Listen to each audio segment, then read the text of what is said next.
Hello, everybody. Hi. Wait, hold on. Okay, one more time. One more time. You got this. Ah. Hello, everybody. How's it going? You are. Oh, no, wait, no. Okay, sorry. One more time. All right. Okay, one more time. Hello, everybody, and thank you for tuning in to the Girl in the Galaxy podcast, where wait, no. Okay. One more time. One more time. This is it. Sorry.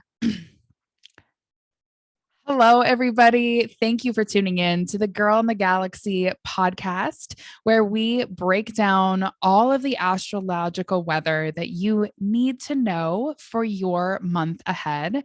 I'm Kate Heinricher, and I'm chilling out here with my friend and professional astrologer, Mal Hasty. How you doing, Mal? Hey, friends, I am good. And I think I just mentally need to recap the last month and the month ahead. So I'm really glad Mm. to be sitting here with you and also our audience and just kind of ready to chill together. Be chill. Be chill. I'm so excited to have you, Mal. I love these conversations. And shout out to our friend Jordan Schamer, who also you can find her on Instagram as Jordan Schamer. She usually also participates in these conversations, but she's going through a big life change and a big move to upstate New York. So we're sending Jordan so much love, and she's going to be back on the podcast next month. So everybody send Jordan some good vibes and some love for her big move upstate. We're so happy for her, and we miss her on the pod, but don't worry, she'll be back very soon. And for anybody out there listening, if this is your first time joining us for your month ahead forecast, what we typically do is we like to reflect a little bit on the past month and the astrology of the month prior. So we're going to reflect a little bit on April, and then we're going to do an overview for May, where Mal and I are going to talk about the general astrology of May. So if you have a short attention span, you can stop there. But after that, Mal and I are going to dive in week by week and break down all of the nitty gritty details for each week and all of the upcoming astrology. Also, some tips for listening. If you're an astrological nerd like me and you like hard copies of things, I create cute little astrology calendars that are available for download in the show notes here. They're also available in my IG bio or on my website. You can find them anywhere. I love them. I print them out every month. So it's nice to share these calendars with you. And also, another tip for listening, like you can jot notes on the calendar if you'd like, but pay attention. Mal and I are two professional astrologers. If we get overly technical, which we inevitably do, just pay attention to the message and focus less maybe on our technicalities, unless that's what you're into. Shout out to all my Virgos out there, all the Virgo placements, and all of our Mercurial folks. But just pay attention to the message and like let it wash all over you. Let these messages hit where they need to and resonate where they need to. We're going to have fun and provide some energetic guidance for you. And we're really excited. So, Mel, let's start with a little reflecting, shall we? Yeah, it's big. It's big to even reflect on April, but Right. let's start off with that. Right. April was such a doozy of a month. And we chatted quite extensively about it in our little pre-show chat. But this April was very big astrologically. And I think primarily because the main astrological event of April was really this great conjunction between Jupiter and Neptune in the sign of Pisces, which was exact on the 12th. But more broadly, you could say that it really was the most energetically intense, probably for the entire second and third week of April. So really mid-April has served us a lot of Pisces energy and Pisces soupiness. Mal, how are you feeling about this? And what are your primary reflections on this conjunction or Yeah. on April in general, even? One of the things that I want to say about the Jupiter Neptune conjunction is that this starts like a whole new cycle. I can't completely remember the amount of years. Is it like 180 or something along those lines? Or maybe even more than that. In Pisces, I believe it's over about 150, 153 years Okay. for them to come back together in Pisces, but Jupiter and Neptune come together every 13 years in a different sign. Okay, okay. So, with that in mind, I don't think we are going to even have like we almost right now have a smidge of information about what this conjunction is really going to be doing in our given Piscean house in our natal chart for the next 13 to 120 years, right? So that's one thing I want to start off with is even if the Neptune Jupiter conjunction, which was on April 12th, 2022, even if in the moment felt a little bit disappointing or just a little bit emotionally overwhelming, I do think that over time it may marinate into something a little bit more fully formed and different. Even as I'm speaking to this, I'm kind of seeing a watercolor painting, and like I bet I actually don't know a lot about watercolor paintings or watercolor as an art form, but I could imagine that there's many different layers. You have to kind of do the layer, let it dry, come back in order to get the color that you maybe are trying to get. So for me, that's kind of a Jupiter Neptune conjunction in a way. Like we just don't quite know how the full picture is going to play out at this moment. On a personal level, I did feel definitely some emotional overwhelm during the second and third week of April specifically. But I was thankful because I happened to be traveling in North Carolina and I was in the Asheville area. If anybody is familiar with that area, it's in the Smoky Mountains. There's some beautiful nature, and I was lucky enough to be in really close proximity to a lot of hikes, a lot of waterfalls, a lot of animals. And that was for me just the best way to spend that time in nature with animals, with trees. There wasn't a lot of overwhelm from other people. It was just me and my hermit time. So that's my kind of reflection. It was definitely a really good moment to just kind of reconnect with oneself instead of being overstimulated by a bunch of other people, even a bunch of other people's drama. Or I don't think I noticed around that time people not doing maybe so well, mentally or emotionally. So might have been best. Again, I'm speaking from a highly sensitive person's perspective, but maybe it was best to kind of just hermit and use that time for ourselves. But I'm interested to know your reflection, Kate, on the Jupiter Neptune conjunction or just April's astrology as a whole. Yeah, absolutely. Well, I feel like April was one of those months that I was really looking forward to when we did the 2022 cosmic outlook. I was just really looking forward to Jupiter and Pisces in general. I was really looking forward to this conjunction and the potential for deep wells of creativity. But I think it was a little deeper than just creativity and spirituality. I think that this time period in April really brought forward all of the manifestations of Pisces energy, which include sadness and loss and grief and depression. And I think that oftentimes, I mean, I am natively an optimistic person because I was born with Jupiter conjunct my moon. But I also have a Jupiter moon conjunction opposing Saturn in my natal chart.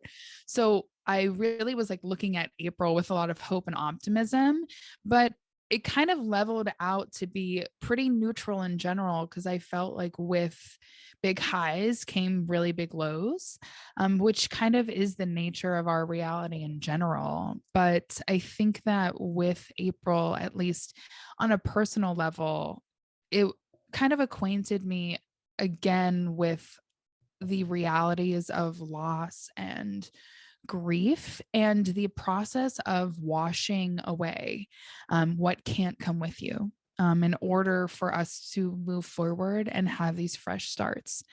And there was a lot, it wasn't as exciting as I thought it would be, to be completely frank. It was a little tough. And I saw that theme really go through with myself, my friends, and clients as well. It was kind of a month of dissolving, of disillusionment, and of understanding what cannot stay, or what's unsustainable, or what must be lifted, what must be moved in order for us to move into this next chapter and into a new cycle that's really going to kind of start now in May of 2022. On a collective level, again, I felt like there was more confusion, more disillusion, more like, I can't believe this is happening, that we saw really manifest through a lot of this global turmoil that we're seeing. On a pop culture side, I did think that it was gorgeous that right on and around, like within days of this conjunction, bad girl Riri came out with her gorgeous pregnancy photo shoot in Vogue, and Britney Spears announced her pregnancy as well. So I thought that I was looking forward to potentially another Rihanna album this year, but I think that if her creative progeny is not going to be an album, if it's going to be a baby, I think that's just as wonderful and beautiful. And I think that with all of this Piscean energy and Neptunian energy, that also is the energy of iconic events and of pop culture sensations.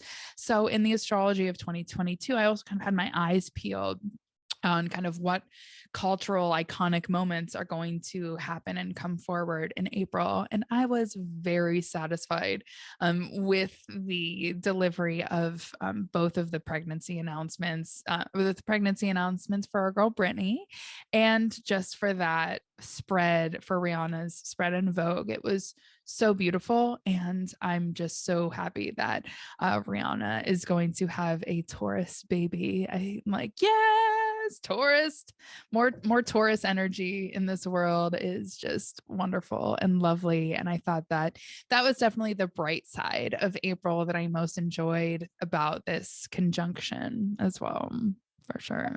And Riri is everybody's favorite Pisces. So it's Everybody's favorite Pisces. Yes. love it. Love She, that optimism. yeah, she's such a Pisces, such a Pisces with also like an Aries moon. I'm pretty sure she's got that Aries moon that's like that inner baddie that everybody loves.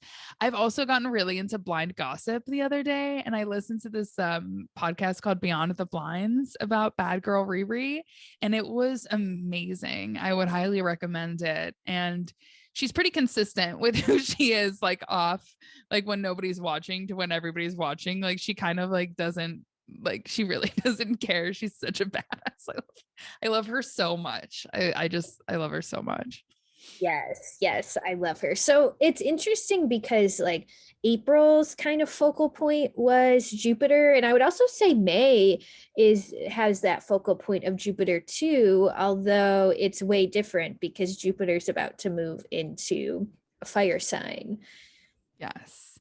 Um, I agree. Should we anything else to say about April, or should we just use that to kind of segue um into our thoughts, our May overview? Yeah, let's kind of vibe check May as a whole. Yeah, let's vibe check May. Ooh, May overview. So May 2022, Mel. I mean, I think, and I will stand by it, May and November are the most astrologically intense months of 2022. So I'm really happy that we're doing this recording. And for everybody listening, you know, like this is a very intense month astrologically.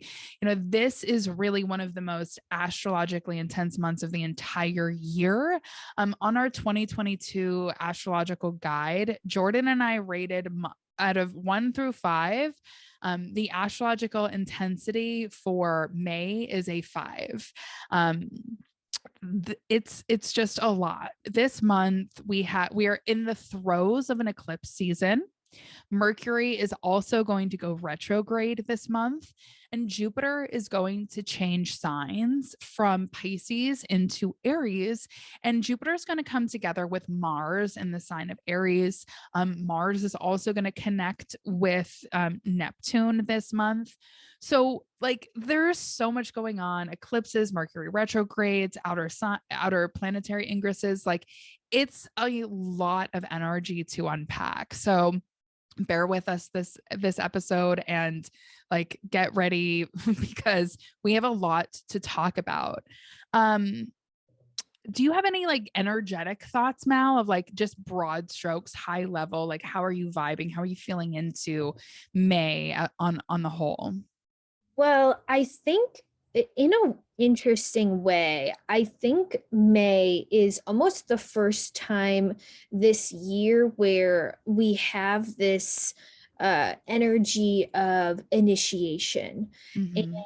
I think we've almost kind of been building up to this moment the whole year, where when so many things are in Pisces for so long, we keep using this word soupy, or at least I do, to describe Pisces in like the best way and the worst way. Like there's soupiness, there's some confusion. Foggy and soggy too. Foggy and soggy. Yep. And I've just kind of in client sessions and in hearing about my friends' lives, just like there's some kind of underlying feeling of I'm lost, but I do maybe have a vague idea of how I would like to move forward. However, the details or the specifics of taking those next steps are not there. So, if anything, I think May does give us maybe some concrete stepping blocks that we have been looking for, maybe even this whole year.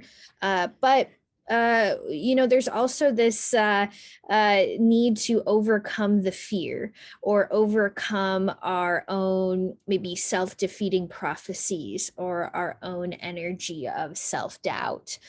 So individually, Aries energy can be a lot about launching ourselves into a new cycle or sort of a new way of going about our lives after a long period of confusion. But as I'm talking, it might kind of be done in the sort of I'm just so sick of this, I have to change something. Or we might be we have to be careful about reacting, making decisions based off of pure reaction versus feeling into alignment of the next step. A really basic example of this would be, let's say you've been wanting a new job for a really long time and Jupiter moves into Aries, and one day, at work, you just kind of snap and you quit, like there, then and there. Mm-hmm. And that's a very Jupiter and Aries kind of initiation. Like sort of like it all built up, and then for some reason it cultivated or into this moment of I got to go a different way, for better or for worse. So that's kind of my energetic check-in with May. Does that hit you at all, Kate? Absolutely. Absolutely. And I think just to almost sorry, to layer on another element to that, There is this electricity that's in the air for these eclipses, right? It's these set of eclipses and this eclipse season that we're in for May comes in contact with Uranus. So naturally, it is going to inspire change. It's going to inspire restlessness. And but at the same time that there is this lurching forward energy and this I'm ready to start over, I'm ready to start a new cycle that's really prominent in May, we're also in the middle of a Mercury retrograde, and eclipse seasons are time periods when time is just a little nonlinear. And also, that I find that during eclipse season, time is really nonlinear. And during Mercury retrogrades, time is very much also not linear. So I think for May, there's this element of putting your foot on the gas, but having the car be in neutral. Like we're trying to move forward and we might feel like we have that energy within us, but the circumstances around us are forcing us to perhaps even deal with problems from the past or having things from the past kind of come up to re-examine and deal with those again. But I also think that the moral of the story of May, it's not about like creating these crazy changes and initiating everything at once and moving forward very quickly. It's much more about getting all of the data that we need to move forward and being really thorough, intentional about those changes. There's part of May that kind of feels like being stuck in the mud a little bit. Same with April too. April again has been foggy and soggy and very full of disillusion and confusion and washing things away. And May, I mean, there is that vital energy present that pushes us forward, but not as far as we'd like to go. So I also think that it's important for anybody out there listening to be very patient throughout the month of May and to focus on the journey and focus less on on it's like this. I also get this image in my head of like May, you kind of hear the starting gun, but you're almost paralyzed at the starting line, if that makes sense. And that's all right. It's not even it's not a race that needs to be won completely, but it is a time instead of like when you hear the starting gun of like sprinting full speed ahead. If you do that full speed ahead sprint, there's a chance that you might trip or you might like realize that you forgot to tie your shoes or something. It's not necessarily, you don't need to go full speed ahead, but what you need to do is actually be very thorough and very intentional about any and all changes that are presented to you and any and all changes that kind of come along naturally. They're meant to be flowed with, they're not meant to be rushed. And that's kind of that Taurus energy. It's like, don't rush me energy. But at the same time, there is this discontent with where we are, but without the reward of moving quickly into the future. But I also think that this May in general and the eclipses really have the potential to highlight a lot of changes that have been coming since 2019, frankly, when Uranus made its final ingress into the sign of Taurus. There's a lot about May that feels like a reckoning of all of the changes that we've been making in our lives over the past 2 years, and more broadly, maybe even the past 3 or 4 years, are kind of coming to a head. But very intense month in general. I will say, I do think that the advice that we have in the 2022 guide is that Jordan and I thought up was number one, your foot's on the gas, but the car's in neutral. very true this month. To hurry up and wait it out. Like there's this sense of like hurrying, but then also like waiting. It's you get those two contradictory energies there. But also to channel your extra energy to ground and center, because there is a lot of energy that will feel very destabilizing. So, whether that means like getting out into nature more, planting your feet on the ground, literally walking with bare foot on the grass or on the earth to reset your energy currents is very important. Like finding that grounding energy is going to be very important all month in May. But also we also have to face fear and uncertainty with love and trust. And I think that also broadly applies to both April and May. We are living through very uncertain times right now.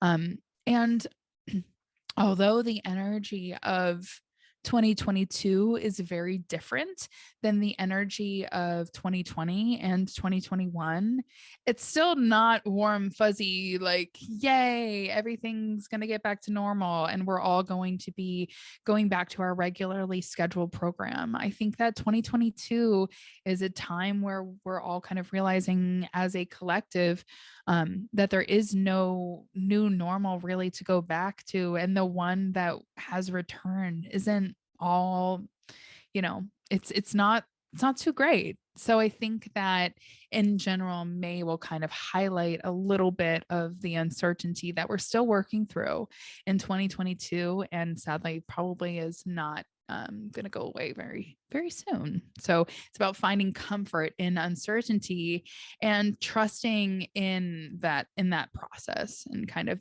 really practicing a lot of hella patience in May for sure.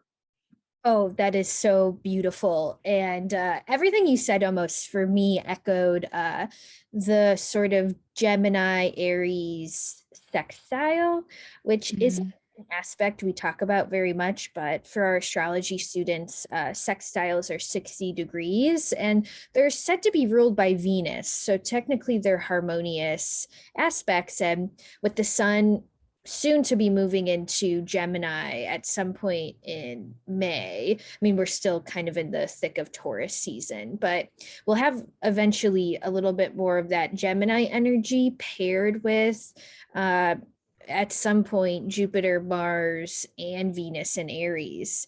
So there's a lot of that Gemini Aries sextile going on in May, and that very much does read to me as we need to collect the information before we make the initiation or before we initiate the decision. Mhm. However, the vibe might be, let's just go, let's just say yes. But we actually don't have all the information because also the ruler of Gemini, Mercury, will be in retrograde and at some level too. So yeah. Right. And then Mercury, all of the Mercury retrogrades start in air signs and move back to Earth, right? So, and we'll talk about this more in the week to week overview. But the thing about this Mercury retrograde is it's moving from Gemini to Taurus.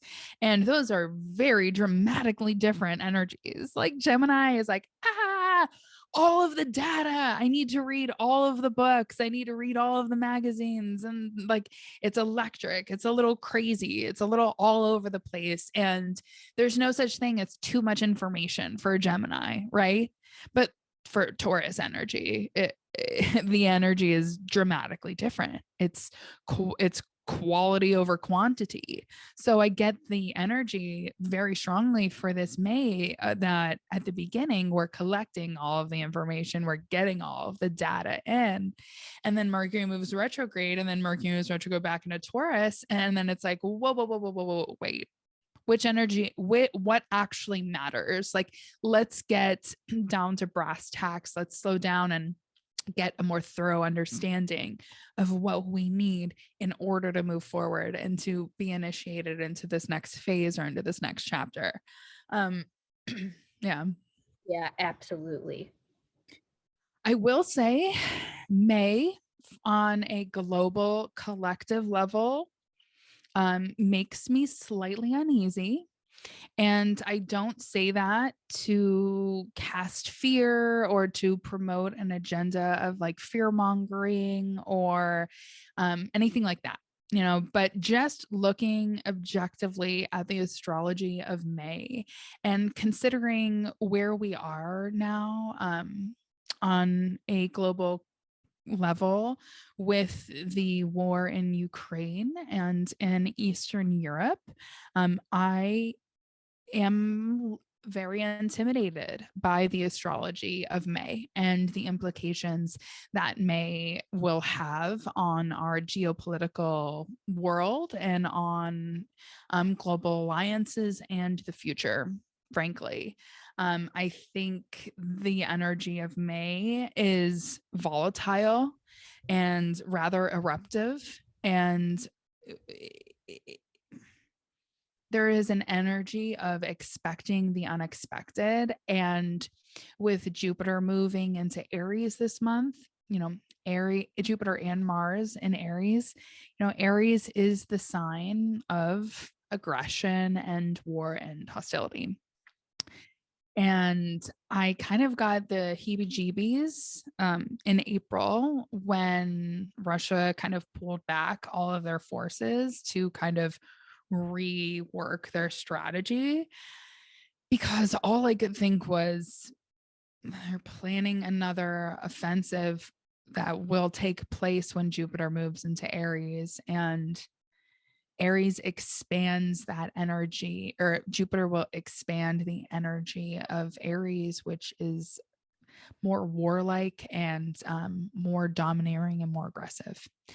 And frankly, when Vladimir Putin said that if the United States continues to fund the war in Ukraine, that we will have unexpected consequences, I couldn't help but also think that we are going to have eclipses that will come in contact with Uranus, which is a planet and an energy that also deals with unexpected or sudden events. So I will say that, not to promote any fear mongering, but the global astrology for May, at least from an astrological perspective, speaks to a little bit more of an energetic escalation as well as unexpected events. Just as Oh, an overview. And I mean, I don't mean to be over fear mongery, but I'm just being real. And I got to be honest that May doesn't really feel great for the state of the world in general. definitely. And I don't love the fact too that Putin is a Scorpio rising and will have these eclipses in his first house, seventh house. Because when we're talking about like mundane astrology, like first house, seventh house can bring up like leadership and in relationship to other people, seventh house. So I just don't love where he's currently going to be having his eclipses. And in a broader sense, when we're talking about Jupiter and Mars, Jupiter being in Mars's sign, Aries, spiritually, we're actually looking at sort of a lesson about extremism and how we as humans maybe react or hold extremism and react to or hold extreme situations, because these are almost the situations that we can sort of be grabbed by. And I think when the bigger our reaction, the more, let's say, karma or energy that is created.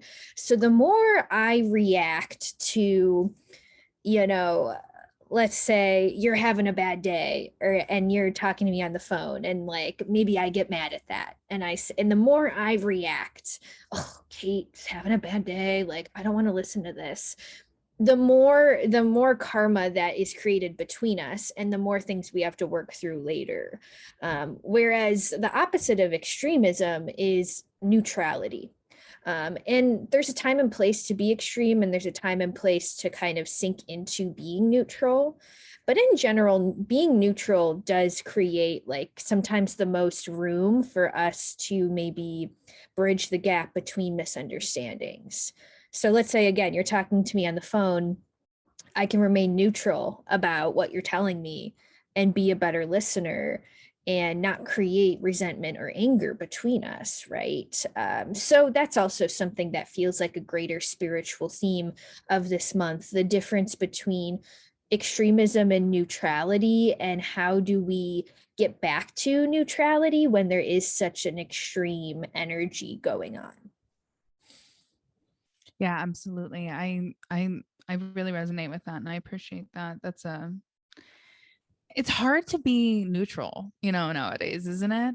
Oh It's yeah. almost impossible. And, it's hard to find a middle ground in, in our world today.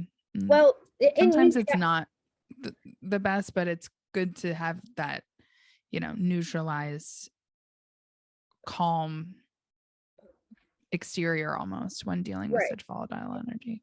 And I will say neutrality Yeah. is demonized for good reason, because there are some circumstances where you'll hear about people remaining neutral in the face of like racism or homophobia or transphobia, and choosing to witness an injustice and just remain neutral because they don't want to engage in that conflict, right? Yeah. And that's one side of that's like a shadow side of neutrality, I think. But we can't throw the baby out with the bathwater, because I think there is a like maybe greater spiritual lesson when it comes to witnessing versus reacting. And Yeah. that is something that is maybe coming up this month. Yeah, absolutely. Witnessing over reacting. Very important. So, Mel, shall we dive into week 1 of Yes, May? let's do it. Let's Tell me what's let's going on week 1. so let's talk about week 1. Well, first things first, right before the first week of May, on the 30th of April, we have a Taurus new moon eclipse that is conjunct, that's like very, very close to Uranus. So we're kind of entering the first week of May. And we talked about that on our last episode. But we're kind of entering into the first week. And for all of those who are watching on Mal's YouTube channel, we've got a chart up. But we're kind of entering into the first week of May with a lot of electricity. Frankly, there really is this type of electricity in the air coming off of the heels of this eclipse. How are you feeling? I can see that you have the chart up now, and the eclipse that we're kind of kicking off the month of May with is ruled by the sign of Venus, and Venus will be conjunct Jupiter. So there is a little bit of an optimistic tone towards this eclipse. How are you feeling into kind of that to kick off the month, Mel? I don't mind this eclipse. I've certainly seen eclipse charts that look way worse than this one. And one of the reasons that this one feels kind of like there's a sort of silver lining is because we have this eclipse happening at 10 degrees Taurus. And like you said, who is the planetary ruler of Taurus? That is Venus. And what is Venus doing at the time of this eclipse? Well, she's in a conjunction with Jupiter in Pisces. And keep in mind, both Jupiter and Pisces, or sorry, both Jupiter and Venus love to be in Pisces. So it's almost like both of these benefic planets are in really good condition and ruling this eclipse. So I do kind of relate to sort of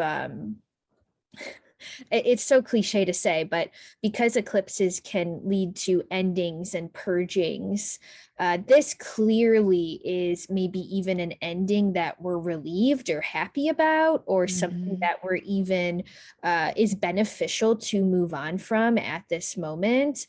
Maybe it's easier to make peace or have closure with what we're leaving behind, because what is coming is clearly a lot better. And the reason I'm saying that is because of the Venus Jupiter influence of this eclipse. So I can see this being a chart for either a relationship breaking up that has gone really stale, or leaving a job and sort of stepping into freelancing and doing your dream, or kind of working towards your dream a little bit more seriously.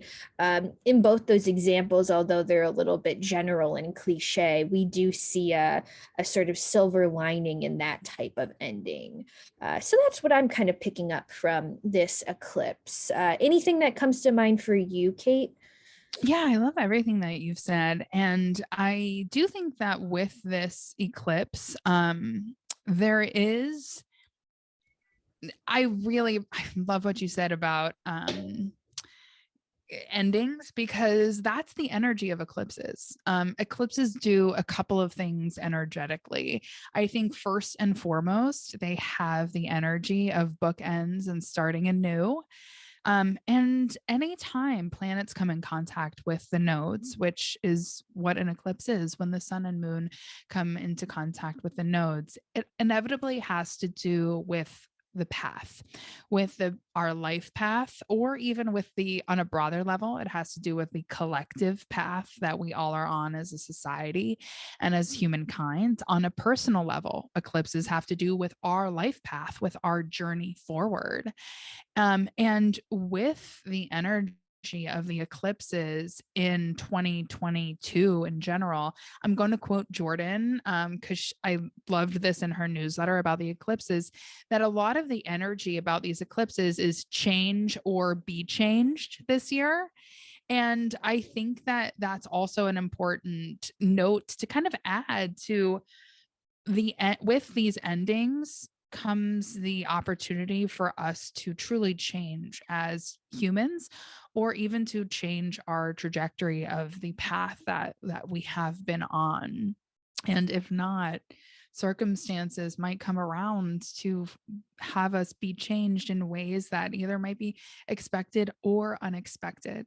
But I also feel like to start the energy with this new moon eclipse, it's also on the north node, and any north node eclipse that we get, I often evoke that imagery of that hand that grasps. So at the same time we are releasing and we are letting go, there is this energy of grasping on to something that is new and letting go of just what we cannot bring with us, or what we just have to make space for. There is an energy of, there's this yearning for something new. This is yearning for a new chapter that kind of starts off the energy of these eclipses, and that really kicks off the month of May. I feel like it kind of sets the energetic tone of, like a lot of tectonic shifts in our lives, if that makes sense. Oh, yeah. And for the astrology students too, what Kate is saying with the nodes being the nodes interacting, I mean, that's why we have eclipses, right? It's sort of the lunar event is interacting with the nodes, and the nodes right now are in Taurus and Scorpio.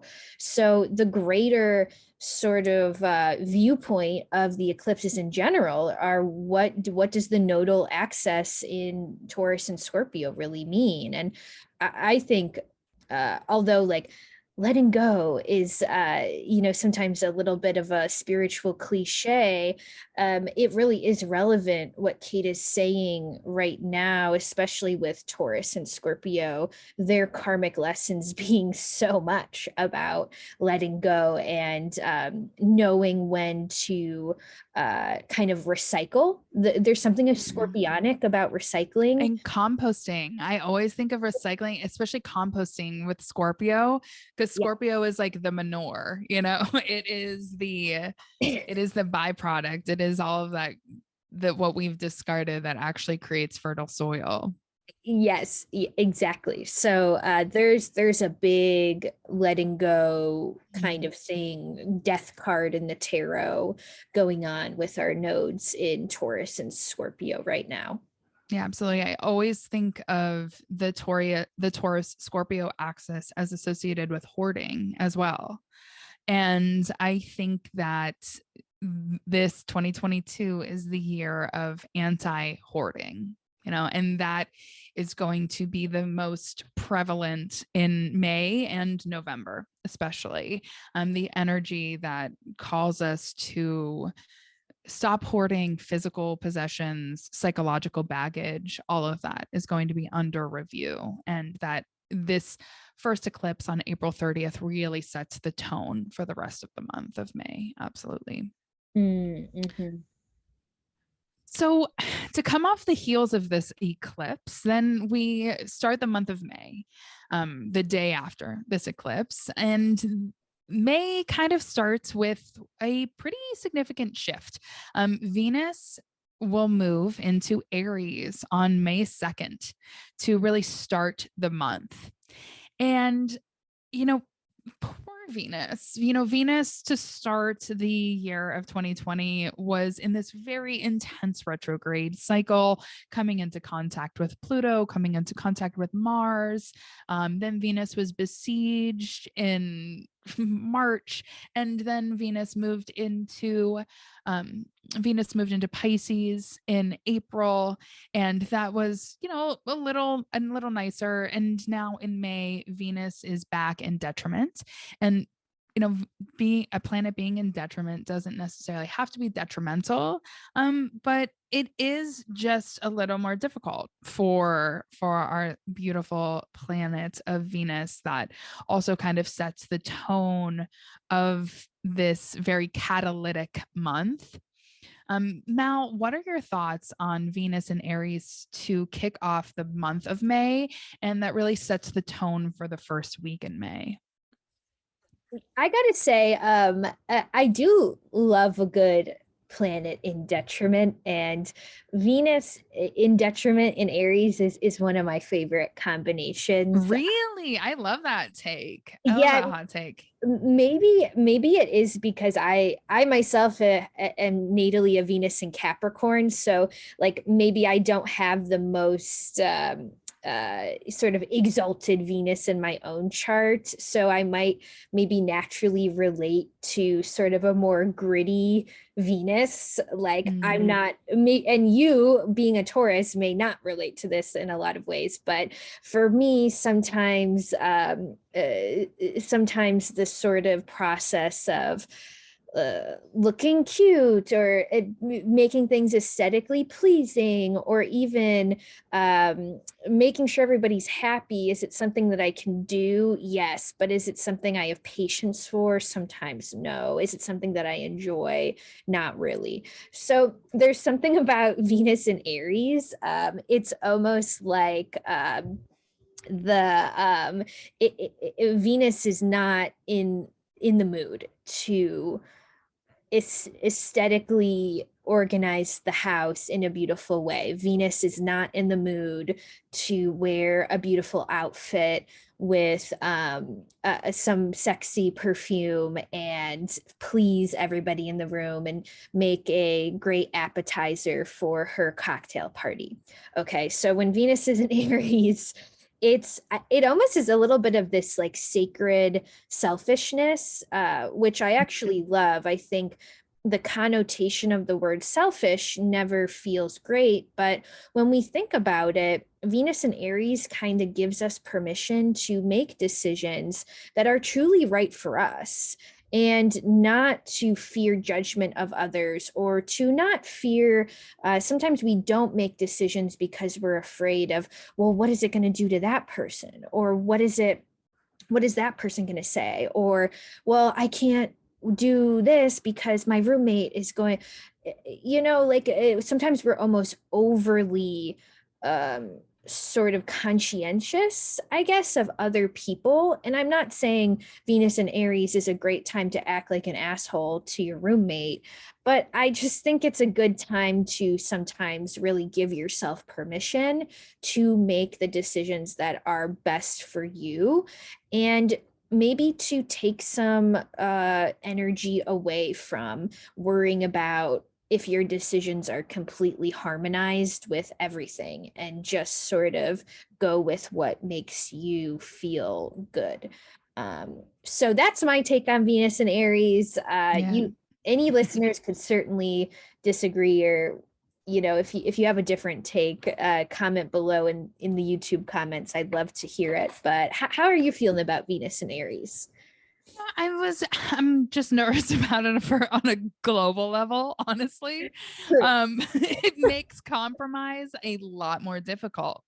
It makes coming to the table and finding win-win solutions more difficult, because it makes both sides of the parties just more inclined to settle on what works for them. And that's not always a bad thing, but just given our social political climate, domestically and abroad, it gives me a little bit of the heebie jeebs. But on a personal level, I do get wonderful, like, single and fabulous energy from Venus and Aries. I do get the energy of really, literally what you said is kind of what I put down in my notes as well, about doing what's right for you. And I think that is the helpful side and the shiny side of this that sets the tone for the month of May.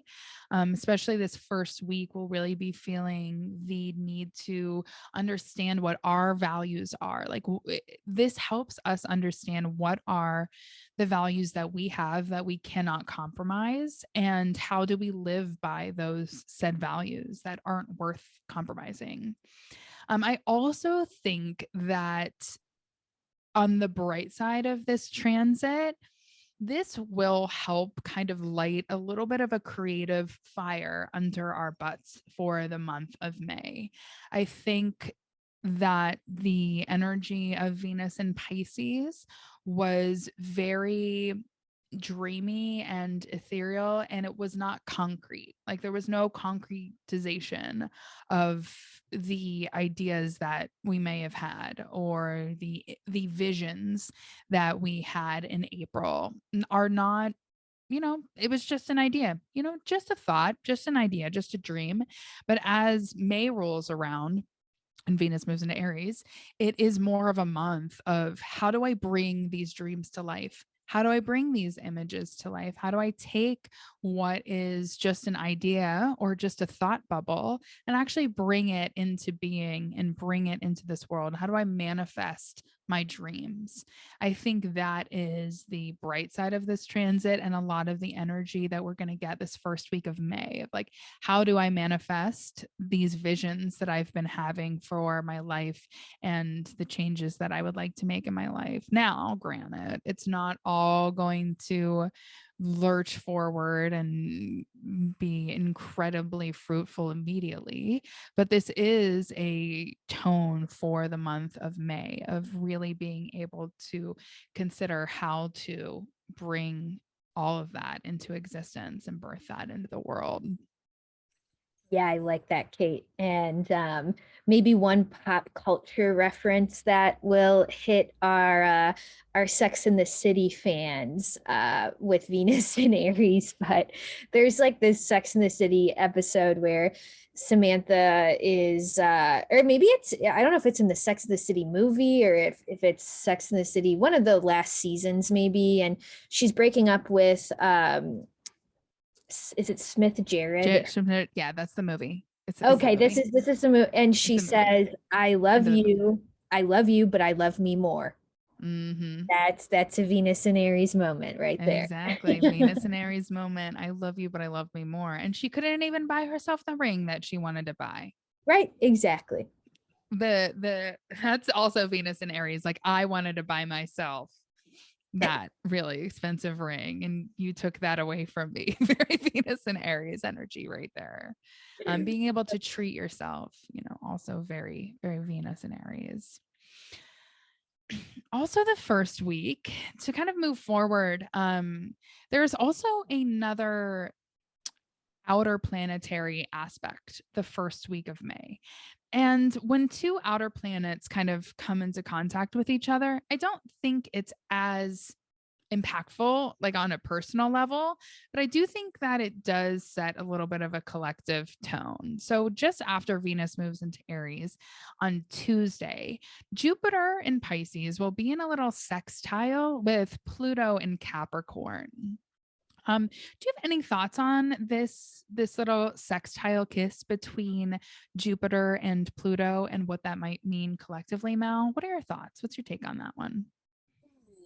That's interesting. I think that we're looking at Jupiter in the later degrees of Pisces. And granted, Jupiter will be back in Pisces at this degree later this year when they're in retrograde.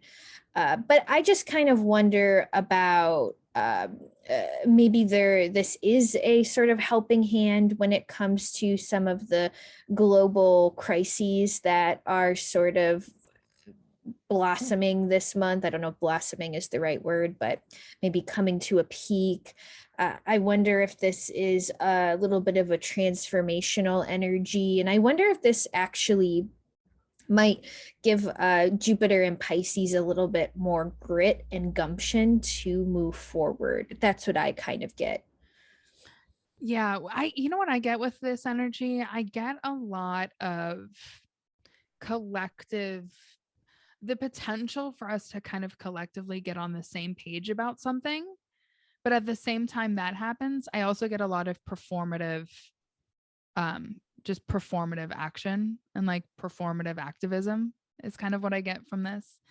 Like a lot of talk and no action, I feel like might be the shadow side of this, but I do think that on the bright side, this does have a little bit of potential to bring some type of collective cohesion to how we, again, on a very broad level, Venus still moved into Aries, so I don't think that necessarily like compromise is a great is a great outcome here, but I do see some type of, I do feel into a little bit of that of collective solidarity, and for that could potentially be really helpful for the month of May on a global level.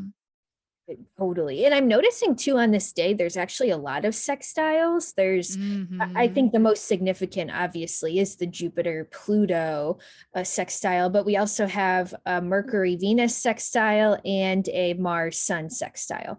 So there's three sextiles going on. And sextiles in general, I said earlier in the episode, are ruled by Venus.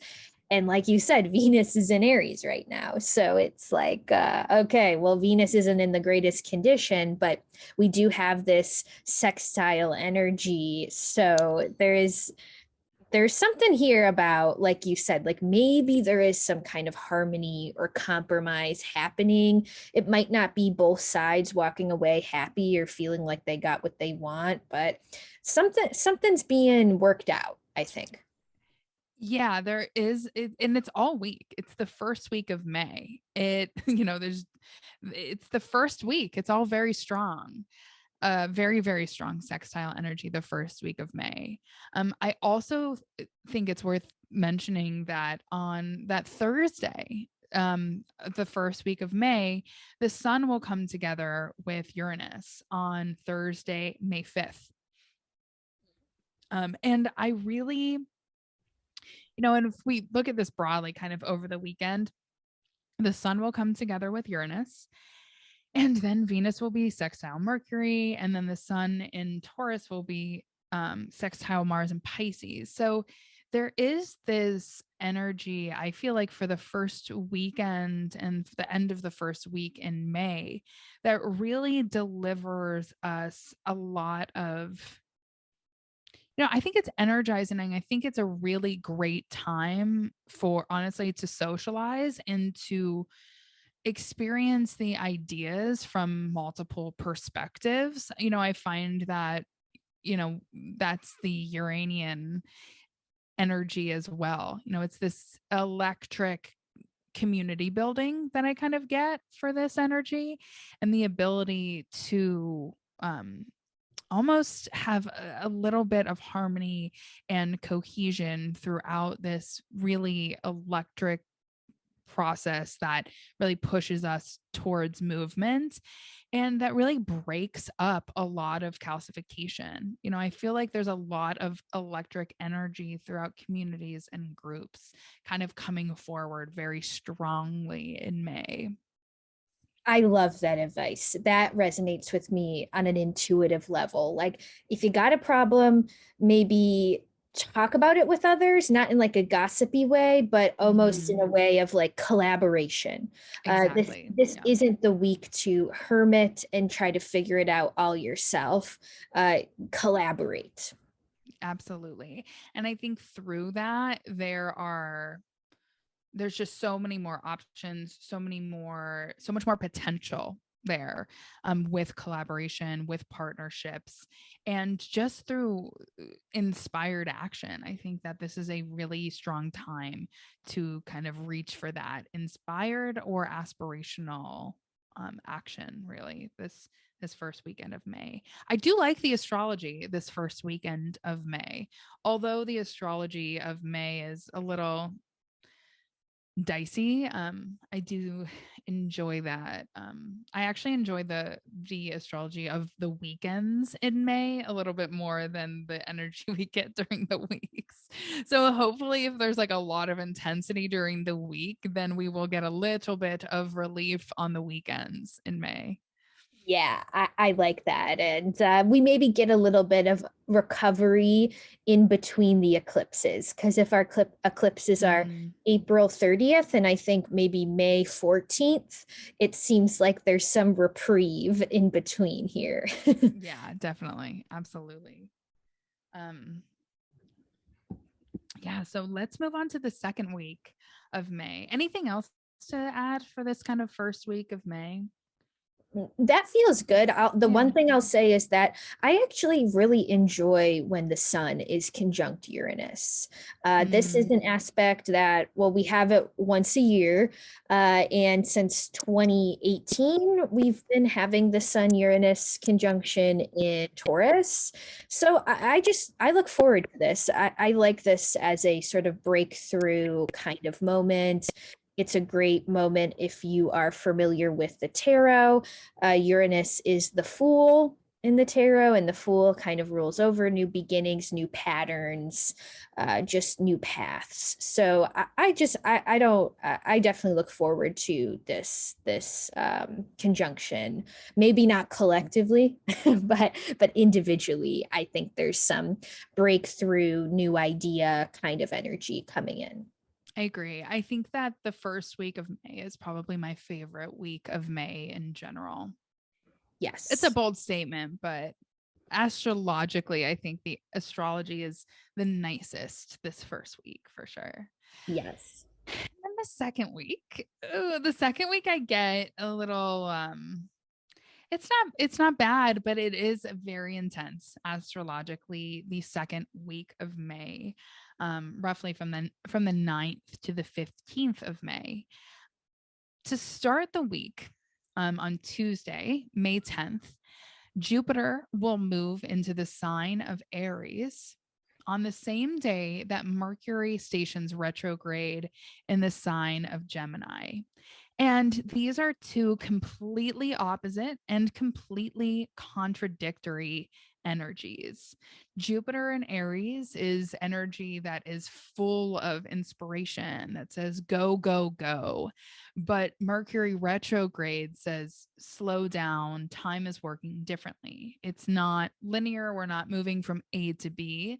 This is a time to take a step back and to rethink and process a lot of the information that we've been experiencing. And I think this energy on Tuesday, May 10th, is where we get that energy of putting our foot in the gas while the car is still on neutral. Also, just on a technical side, Jupiter will be in the sign of Aries from May 10th until October 28th. And Jupiter will station retrograde in the sign of Aries on July 28th. So Jupiter will be moving full speed ahead in Aries until July 28th, and Jupiter will move from 0 degrees Aries to 8 degrees Aries. So if anyone out there is listening and has chart placements from that 0 to 8 degree, from 0 to 8 degrees of Aries, then this will be especially important and significant for you. Mercury retrograde will be happening from May 10th until June 3rd, and will be in its shadow period from April 26th until June 11th. And Mercury will be traveling backwards in the sky from our point of view on Earth, from 4 degrees Gemini to 26 degrees Taurus. So that was a little technical spiel there for you. Mal, now what are your what's your take on the astrology of May 10th? I mean, it's really the astrology of May 10th and the astrology really strongly and the really strong astrology the second week of May. How are you feeling into this?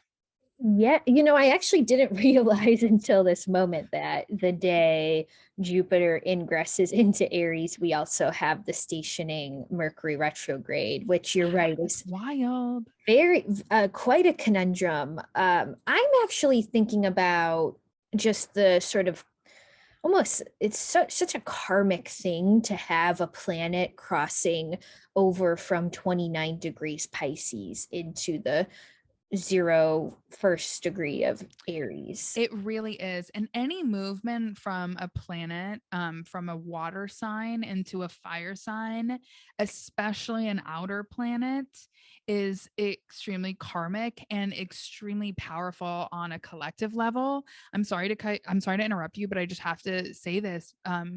When I think about that, I also think of Uranus in 2011, I believe, moving from Pisces to Aries, coincided with the earthquakes,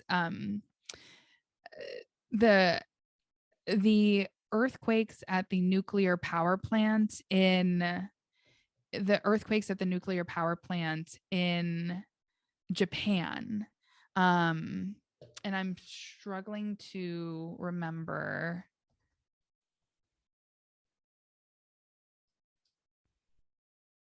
Fukushima. The Fukushima nuclear disaster in 2011 corresponded with the movement of Aries, of Uranus into from Pisces into Aries. So I think about that frequently as such a strong indicator. And as we say, Uranus is a sign of like earthquakes and electricity. So I think that, that was a very direct manifestation of that energy as well. I'm sorry, I'll let you finish. I didn't mean to cut you off, but Oh, I had to no, pop that example in there. I'm glad you said that because it's such a nebulous kind of thing to have a planet moving from the end of Pisces into early Aries that it's great actually to have a concrete example because it's almost hard to imagine or put words to that kind of transition. And I'm thinking too, maybe with the Jupiter moving into Aries, I mean, Jupiter in a fire sign is just so drastically different than Jupiter in a water sign.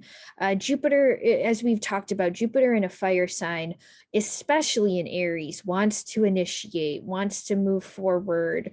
And there's probably a little bit of a sort of tendency towards extremism, kind of like I was saying earlier about our sort of spiritual lesson for the month is to maybe tap into the frequency of extremism versus neutrality, and how extremism can often grab us and lead us into maybe unaligned decisions, or maybe just not even unaligned, but rash decisions. And I'm just thinking like it might be wise to just say, whatever I do in May, especially after May 10th and after, I probably will have to redo later. If I am starting a new chapter, there might be some slowness to the chapter I'm starting.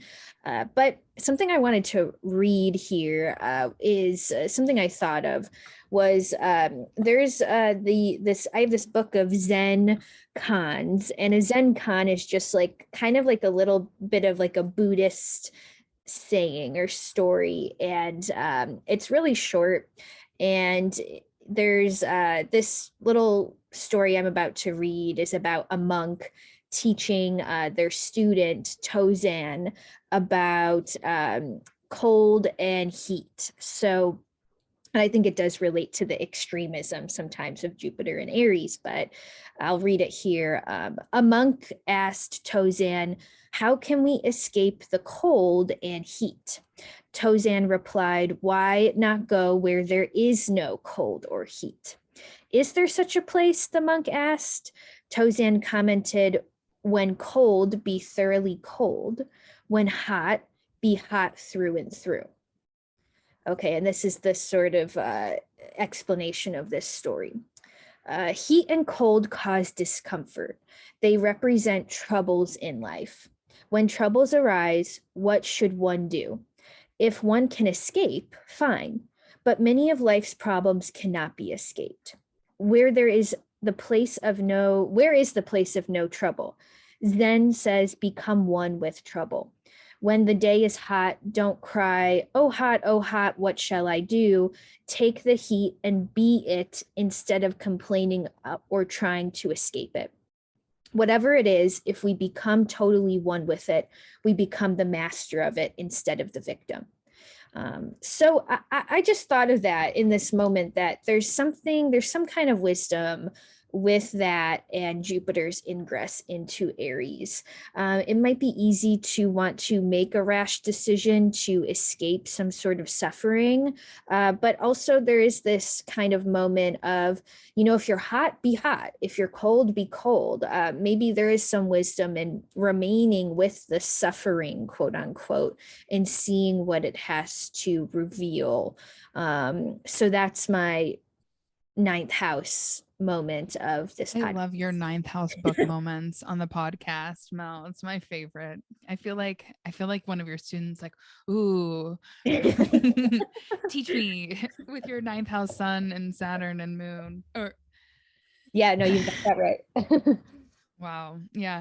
And you know what's so interesting that you say that about putting off decisions? I've been saying that, I said that in the 2022 Cosmic Guide, and I've also been reiterating that a lot with clients this year, that May is the time to be receiving all of the information and all of the data. That's not necessarily the time to be moving forward, because Jupiter will move back into Pisces at the end of October, and Jupiter will be in Pisces like basically when Mars goes retrograde towards the end of the year. So there is this energy about May in general that's like, wait, don't jump the gun yet. And in June, that might be a better time to move forward with things, but also 2023 might be a better time to move forward with everything.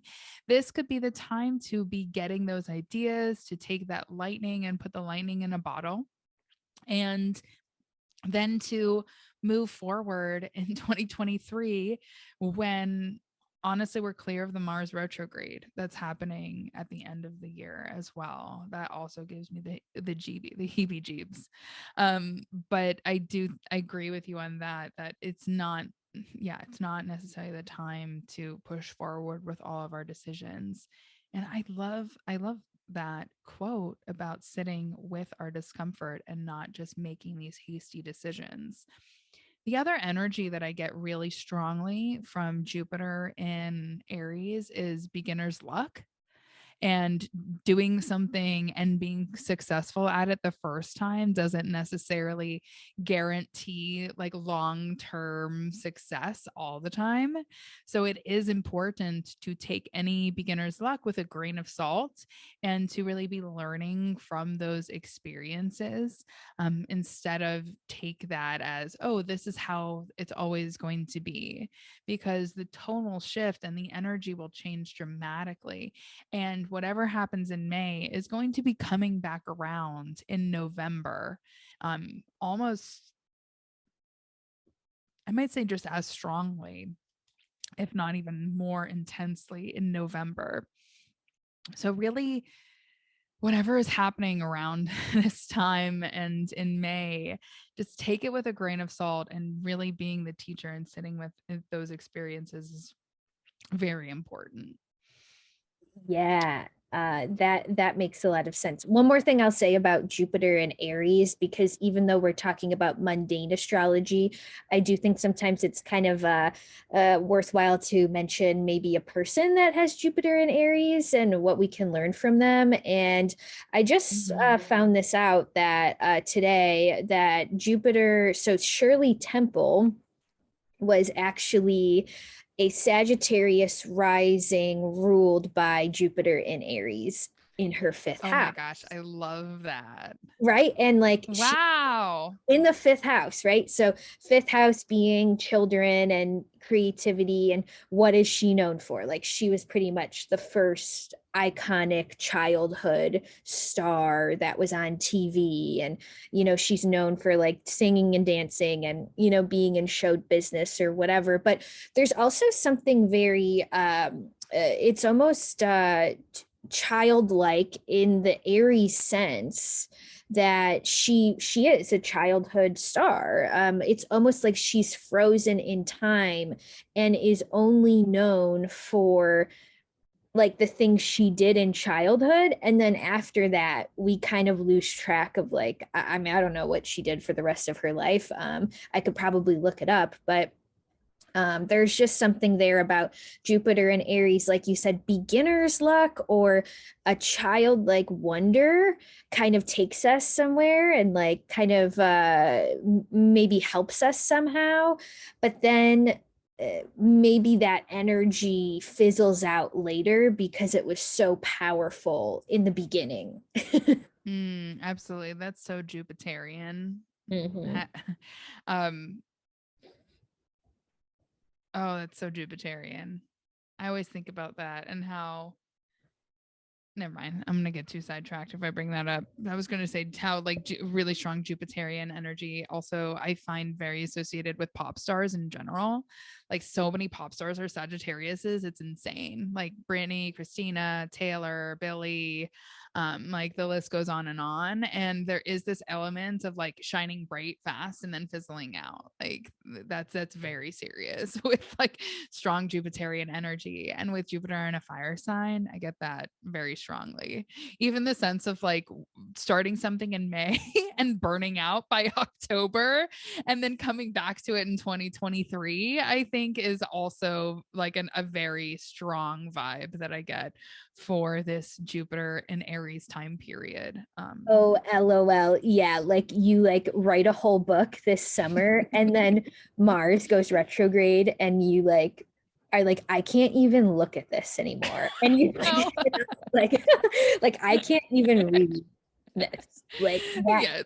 that might be something that actually kind of happens. Like you start a project, you're like completely dedicated, married to it, and then by this fall it's like I am ill even looking at this. Like, By the end of July, like August, it's like, all right, I'm getting sick of it. And then by October, it's just repulsion. right, right. I mean, also, but that's the thing with astrology. Sometimes it is helpful to get it all done while Jupiter is in Aries and then just like face the burnout and come back to it in 2023. I think that the end of 2022 is a slog. It is, it is the astrology at the end of 2022 is pretty bonkers. And we'll get to that. But for now, I especially think in the summertime, like June and July and August is a really important time to take advantage of any and all momentum because it's going to slow down and pump the brakes by the next eclipse season, like dramatically. That's a good point, and that resonates with me a lot. Yeah. Like the end of this year it's not the moment. Yeah, it's not the moment. And I've been like emphasizing that pretty hardcore during a lot of consultations. It also varies for everybody's chart, like it impacts different people in different ways. So it might not resonate with you, but I also think on a collective level, there's going to be a lot going on as well all year, but we'll cross that bridge when we come to it. Anyway, so I feel like we've got a good treatment of this Jupiter in Aries starting in May. Is there any other thoughts that you have specifically about this Mercury retrograde, Mal, that starts on May 5th and goes until June 3rd? It's really going to be potent. I think this is just the signature energy for May and June. Is one of them is this Mercury retrograde moving from Gemini back to Taurus. Any thoughts? Well, I'm not afraid of a Mercury retrograde if it's Mm, used wisely. And I'm thinking about the Mercury retrograde in Gemini might actually be a really actually good energy for, because it is in Gemini, it's Mercury's domicile. So it is actually a legitimately good energy for going back, reorganizing, yeah. redoing, re-editing, having the conversation again, or calling that person back that you haven't called back in forever. There might be a weird, it's kind of giving me a focused vibe in a weird way. Like Yeah. maybe we are focused on completing something that we've wanted to complete for a while. I think I actually personally am going to use this energy to maybe knock out some of the astrology courses that I've been wanting to finish for so long, and I just haven't sat down and done it. So I'm hoping by the end of this Mercury retrograde, I'll have a couple new certificates of all of the astrology courses that have been sitting in my email for so long. Yeah, I like that. I like that take. I also like this Mercury retrograde because it's not in Gemini, because it's not in a square to Neptune. And really the only major outer planetary aspect that I noticed when I was looking at the astrology of this Mercury retrograde is a square to Pluto, or is a trine to Pluto when Mercury enters and exits Taurus, which I don't hate that either. So I think that the energy, I agree with you on all of what you said, that this Mercury retrogrades don't bother me at all either. In fact, I love them. I view Mercury retrogrades as important moments to pause after sprints of like mental exertion. Mercury retrogrades are the time to take a step back and to take a break. I'm also not against traveling during Mercury retrogrades. I actually think that traveling and taking retreats during Mercury retrogrades is a great use of that energy because it just helps you reset your energy and recenter and think of things in a different way. And I really like the energy of starting in Gemini and moving back to Taurus and coming into this trine with Pluto, because it really does emphasize the power of our mindset, and also the power that we have in being very thorough about the information and the data that we consume. Like, I get the vibe from this Mercury retrograde that we really have the power to get the information that we need at the right time. There is this kismet energy to this Mercury retrograde where we almost are, I get, instead of divine timing, I get divine information. And that can be information from taking another course. That can be information through having the conversation with the right person at the right time. That's very Gemini, finding that right connection that will give you all of the information that you need or that you've been looking for in order to move forward.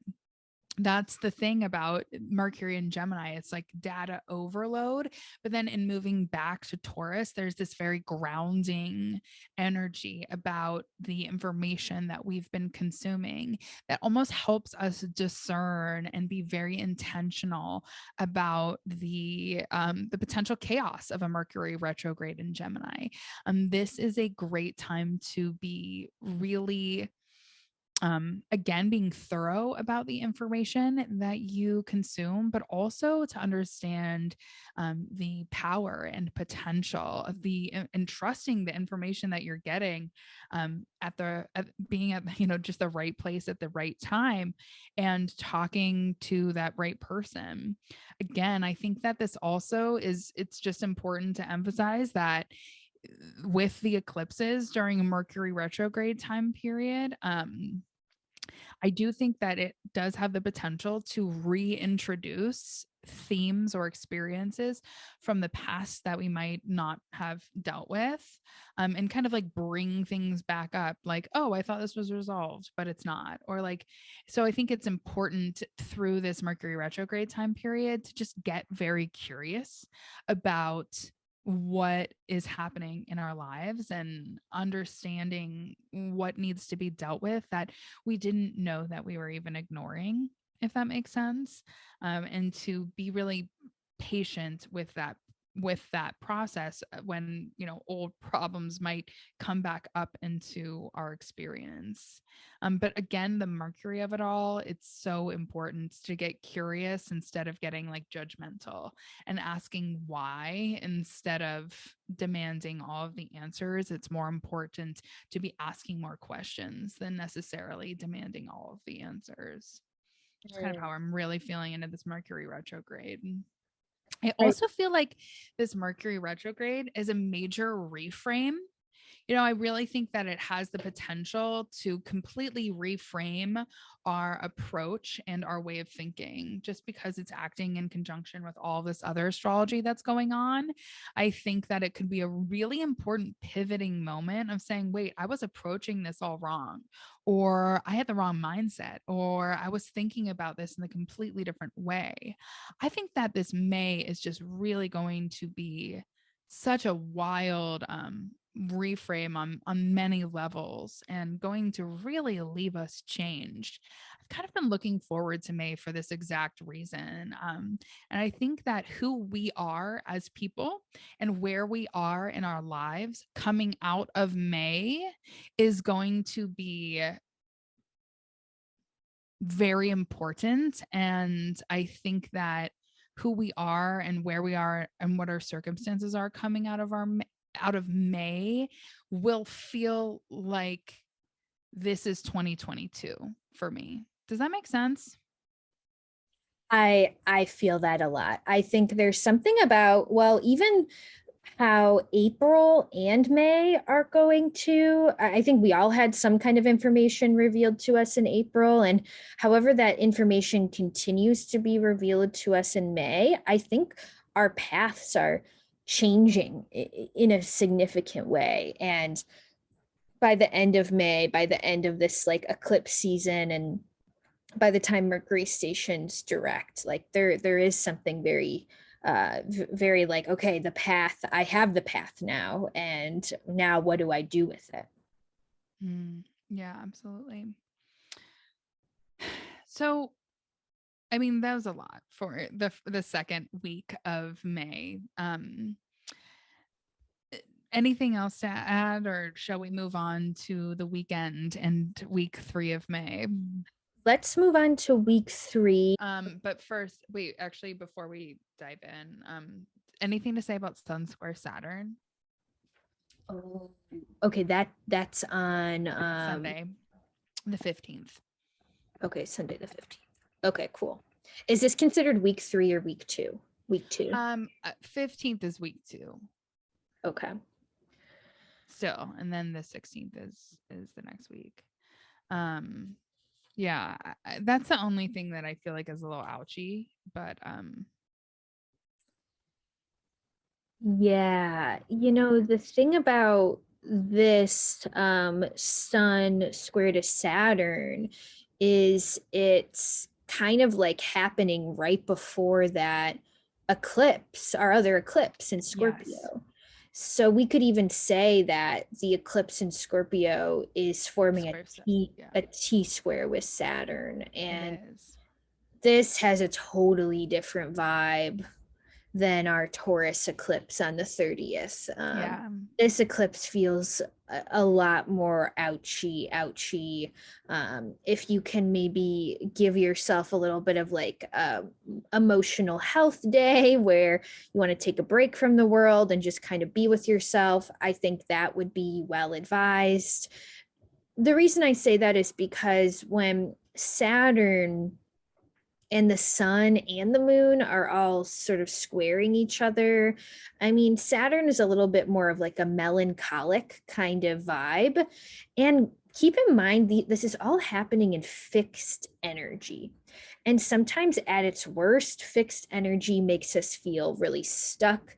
It might make us feel like we are stuck in the mud and we don't know how to get out. And although we've discussed like all of these other moments later this month where we might have these epiphanies about how to move forward, especially once Mercury stations direct, but I'm just getting this eclipse in particularly to be emotionally challenging. Yeah, I completely agree. Um, this first, I mean, this is kind of the halfway point of the month of May as well. With this eclipse on Monday the 16th. Actually, it's on Sunday or Monday, just depending on where you are. If you're on the East Coast, it's really going to happen Monday around midnight, or I believe it's just going to happen little. I have here for the East Coast, it's going to be May 16th around 12:15 a.m. Eastern time. So just depending on where you are, but I have done Monday on my calendar. But I think that for this eclipse, you're absolutely right, Mal. It feels melancholic a little bit. But it also, I think, is a really important time to ask yourself, what am I holding on to versus what am I hoarding? What am I keeping close to me for this sense of false security? And I think that's what's really going to be highlighted and also be a very important aspect of this entire eclipse. Not only does this eclipse happen in a square to Saturn, which I also think is another important theme of asking ourselves, what am I holding on to? What am I holding? But also, what am I resisting? With Saturn, we get delays. And I feel like with Saturn, we also get delays from outside sources that force us to mature and force us to grow up. With Saturn, I also, especially Saturn at the bends of the nodes, I really get the idea of weeding the garden. So I think there's a lot of weeding that is going to be catalyzed during this full moon lunar eclipse.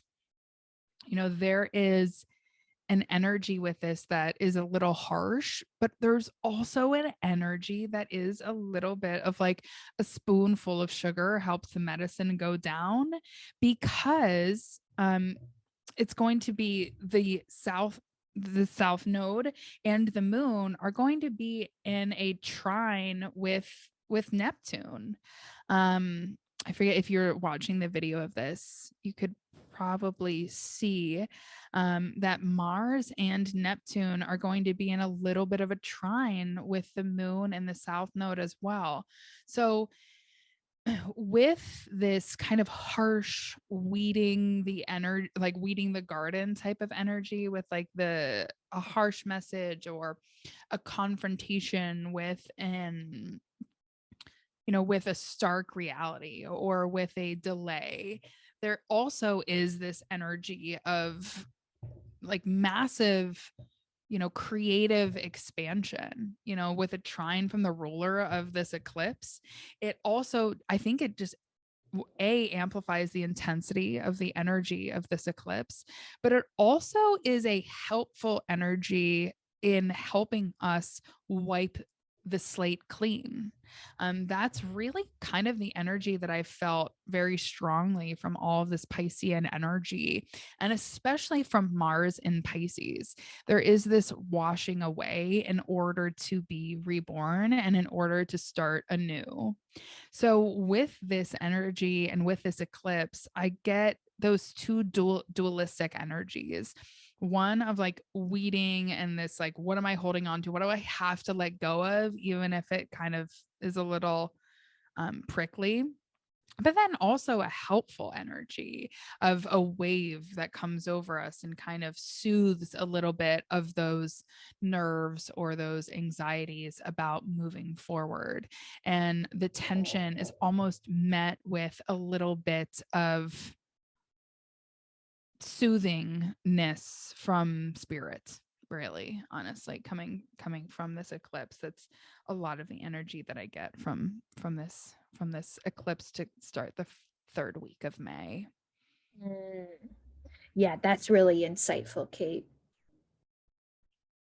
Yeah, another thing that I kind of wrote down in my notes, especially with the Saturn energy of this, is to, with the Saturn Neptune energy going on during this eclipse, I also get the energy that anything that kind of comes up during this eclipse season, anything that arises or manifests, it might I think it's prudent advice to offer to only take things seriously. And when I say things, I mean people, situations, opportunities. Only take things seriously after they have proven themselves. With this energy, I kind of get the feeling like there's a really pretty front, but behind that front there could be, like a trap door or something unexpected. And eclipses have the tendency to illuminate the path forward, right? Like that's what eclipses do. They're like, they can either correct the course we're on and say, actually, that's not the path anymore. We're moving this way. Or you might just feel an internal dialogue come to the surface of, I don't like this anymore. This isn't aligned with me. This isn't who I am. But there's something about these eclipses that we really won't know what's real and what's not until we have a little bit of time and until we have a little bit of hindsight to really understand the energy of what's going on.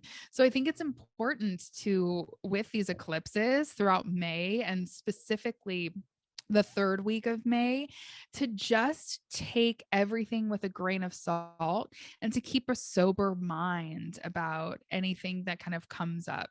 Or you might even be forced to have a sober mind, even if you don't want to, about some things. I think the energy is kind of going to kind of go both ways there with the heavy Saturnian influence of this eclipse. And also on the South Node, I get I know this isn't like the most graceful analogy, but when I think of South Node energy, I think of like a major flushing, like a huge flush, like a big flush, like a flushing out of things, like a toilet flush, or just like water that is being completely flushed and turned over. And I think we get that a lot with this South Node energy, especially the South Node trine Mars. It's a lot of washing away, washing away, washing away. And this highlights the difficulties of doing that as well. Does that kind of resonate? Do you feel like that hits? Definitely, definitely. And it is like, it is a perplexing time, like mid-May. So Right? we don't have we have so many extremes going on.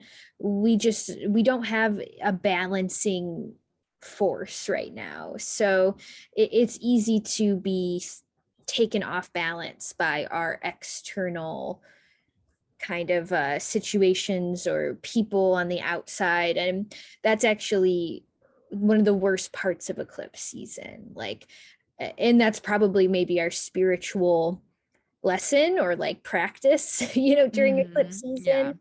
Like, if we let every external factor pull and push and sort of force us in different directions, and we're just being yanked back and forth by all of this stuff, we're going to be in intense suffering. So sometimes the thing I asked myself during eclipse season, like, how can I center myself as much as I can? I might not be able to center myself like in the most complete Zen way, but how can I come back to my core and my energy so I can keep my wits about me?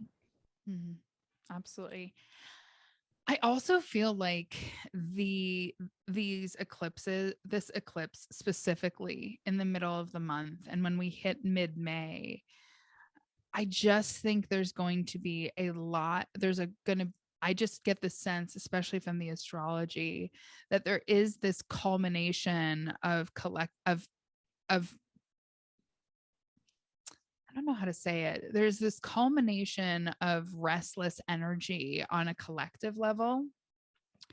Just looking at the chart from a mundane perspective, because this eclipse is squaring Saturn in Aquarius, I do think there is something about May and about the second eclipse in general that kind of highlights that transit of Saturn and Aquarius, which has been synonymous, frank, or has really coincided with vaccines, with almost a little bit of tribalism, but also this focus on the collective. And I think that this Saturn in Aquarius has brought a lot to the surface about unions, about collective bargaining, and about what's best for the interests over for a lot of people over just the very few. I'm interested to see how this plays out, but I also get tyranny of the majority, or a tyranny of the majority energy, for better or for worse, when we talk about Saturn and Aquarius as well. So I'm interested to see how this plays out on a collective level, but I do kind of get the sense and get the feeling that mid-May and whatever arises whatever collective events are happening in May, it's really going to inspire a lot of collective action, and the need for us to band together as a society to address systemic structural issues and structural reform. It's kind of what Amen. I get. Yeah, Definitely. completely. And later that week, on the 18th, on Wednesday, May 18th, we get another very, very strong astrological event. Mars will come together with the planet Neptune in the sign of Pisces. Now, we've been talking a lot about Neptune and Pisces and Jupiter and Neptune and Pisces. And this conjunction of Mars and Neptune and Pisces on May 18th, also, I think, reiterates a lot of the energy of the conjunction. But I mean, I think this is a really great day to take off of work if you can, or to schedule yourself for free time and flexibility if you can as well. How are you feeling into this conjunction in the middle of May, Mel? I don't love a Mars Neptune conjunction. Mm-mm. It's not my thing. Is it anybody's thing? Uh, and I think it is interesting that this is kind of Mars's last stop, besides some minor sextiles with the Sun and Pluto. But really, this is the last significant stop for Mars in Pisces before he enters domicile land in Aries. And that makes me a little bit nervous because when I think about Mars and Neptune conjoining in Pisces, I think about the potential of getting really revved up in our own belief system in some way, because Pisces can kind of be about maybe like religious discord, or kind of yeah, like religious belief systems. And so I'm thinking like, oh, this is someone like taking maybe a stand of like, oh, this is the truth, this is my truth, this is the truth that has been spoken to me by God.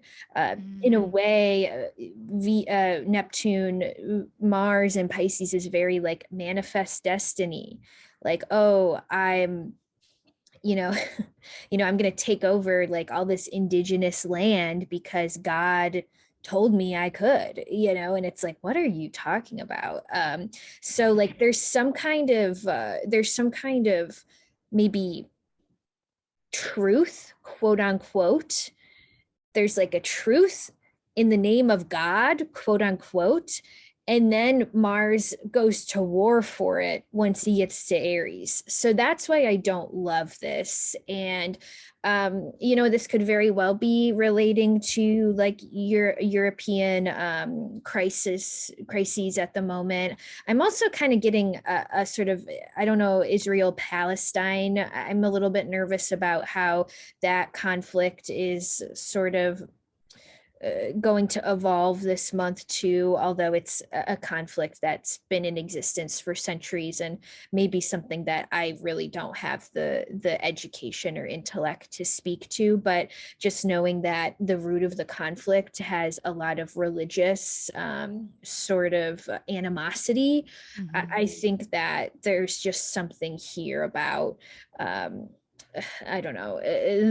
I don't know if this is making sense. Maybe this is what happens when we speak to Neptune in Pisces with Yeah, Mars. it never makes sense. It never quite makes sense. Yeah, yeah.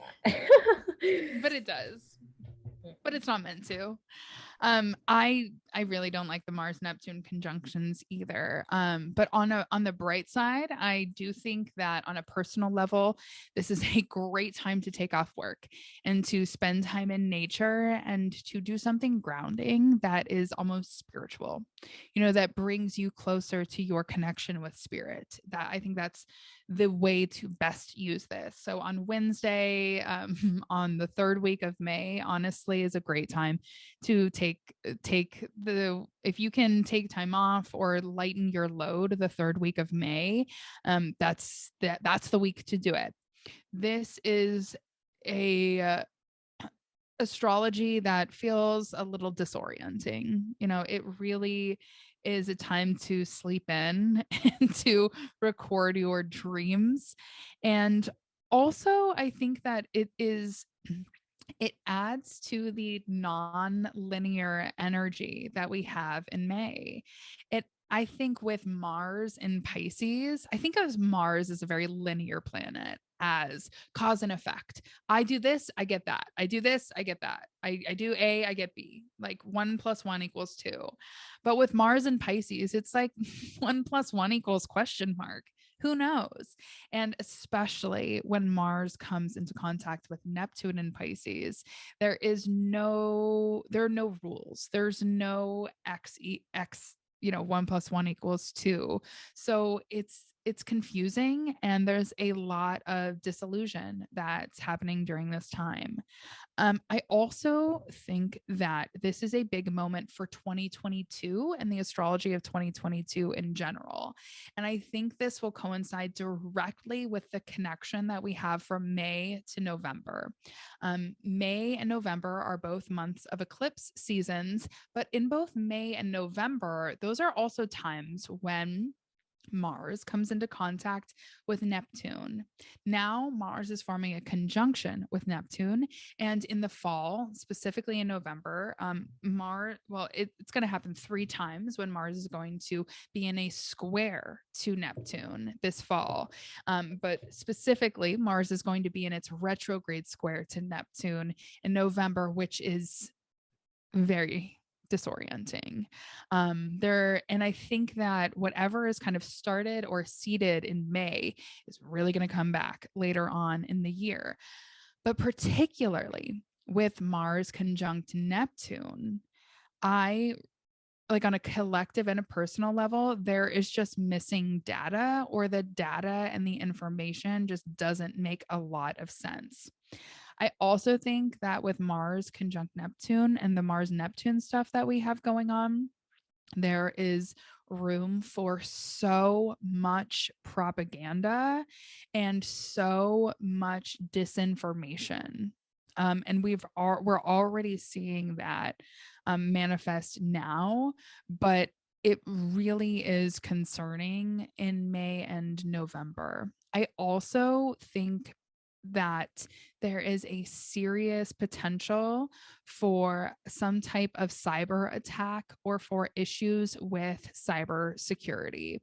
So, for anyone out there that is listening to this, please, like at the start of May or by the middle of May, please shore up your passwords, shore up your cyber security, and set those cyber boundaries, because we're already hearing so much talk of a cyber war and cyber attacks. And I just think that that is like such a possibility, with the like not even like a possibility but almost an inevitability for the astrology of 2022.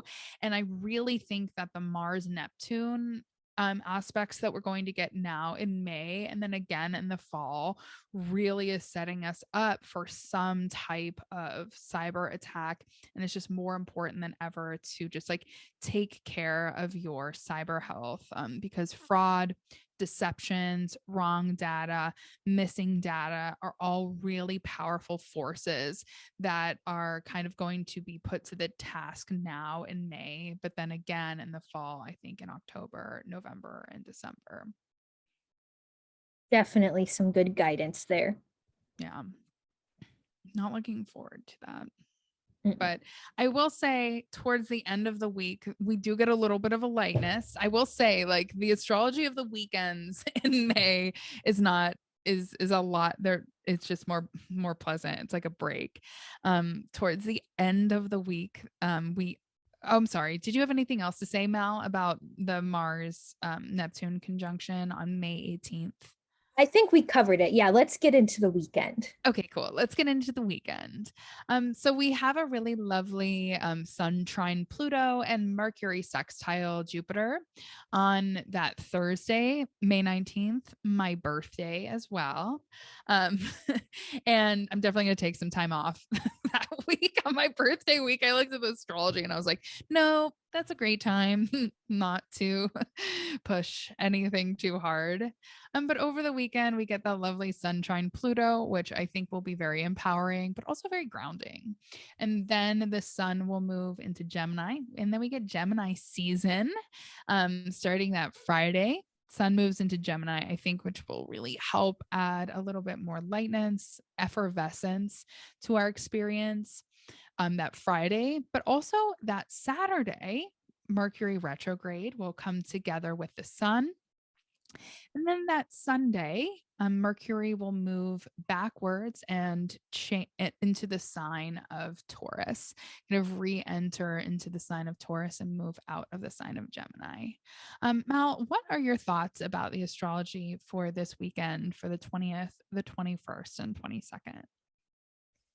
Yeah, I agree. Like it might be a good restful moment. Sometimes I think that the sun, especially the sun trining Pluto after an eclipse, like we're still only like less than a week after that sort of tumultuous Scorpio Mm-hmm. eclipse. So I'm thinking Sun Pluto at this moment might be a good time for integration. Uh, Yeah.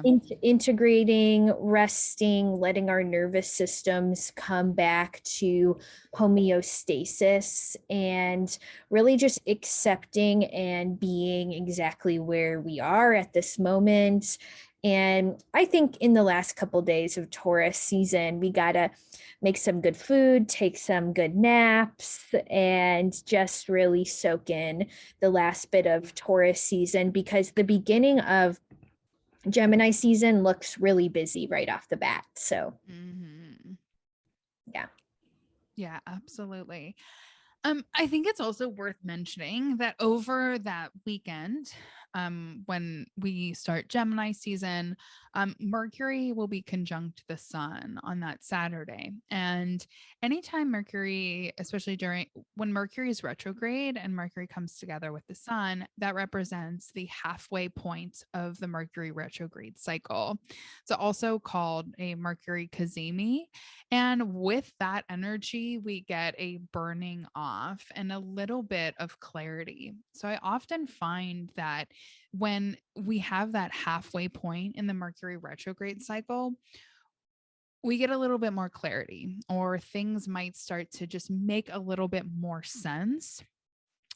So I think that clarity will be a little helpful for whatever it is we're dealing with or wherever we're going through. I also think it's worth mentioning that in 2022, because the Mercury retrogrades will be moving from air signs to earth signs, and there will be during the Kazemi point, the sun will come together with Mercury always around like that 0 degrees sign of the air sign. And I do think that is a little bit significant astrologically, because I just see that as like that shift from earth to air as this aha moment that is really inspiring and that kind of helps make sense. It helps lend a depth of insight to our ideas that we need in order to bring them to reality. So I think whatever it is we're kind of chewing on during this Mercury retrograde, however that's really specifically manifesting for you on a personal level, I really see the halfway point of all of the Mercury retrogrades this year as like this, oh, now I get it moment. It's that light bulb moment of, oh, yes, that makes sense now. This data is all coming together and I understand. But that doesn't mean the work is over at all. Mercury is going to move back into Taurus the next day on the 22nd. So there is this moment of going, oh, I see. I see what I need to do. I understand things. But how do I take that and make it practical? The Taurus thing to do. How do I take that and make it useful? How do I take this information and take it back to basics and really focus on, the fundamentals of what actually matters and is like very practical and useful for myself or for other people, just depending on how this is manifesting for you. But that's really the energy that I get for this weekend. It's this aha moment. I get it. How do I take it and make it practical and take this experience and come back down to earth a little bit? Agreed. And it's so funny. I will put it up on the screen here, but I just looked up the Sabian symbol for 0 degrees Gemini. And you're so right. There is something about like clarity because the Sabian symbol for 0 to 1 degrees Gemini is a glass bottom boat reveals undersea wonders and panoramas. So, yeah, like actually imagine I yourself love that. yeah, rowing in a glass bottom boat, and you can have this sort of clarity about what's underneath you. And here the website I'm on sabiansymbols.com by Linda Hill, but here she writes seeing things that are not usually observable, Mhm. clairvoyance, connecting with collective unconscious, spiritual gifts, enlarging perspective, vehicles of delivery, lenses. So I really like those kind of metaphorical, kind of descriptive words for maybe some of the more esoteric things we could associate Mm. with 0 degrees Gemini. Yeah, absolutely. I love that. That's one of the Sabian symbols I'm a fan of. I thought I love Sabian symbols when they're pleasant.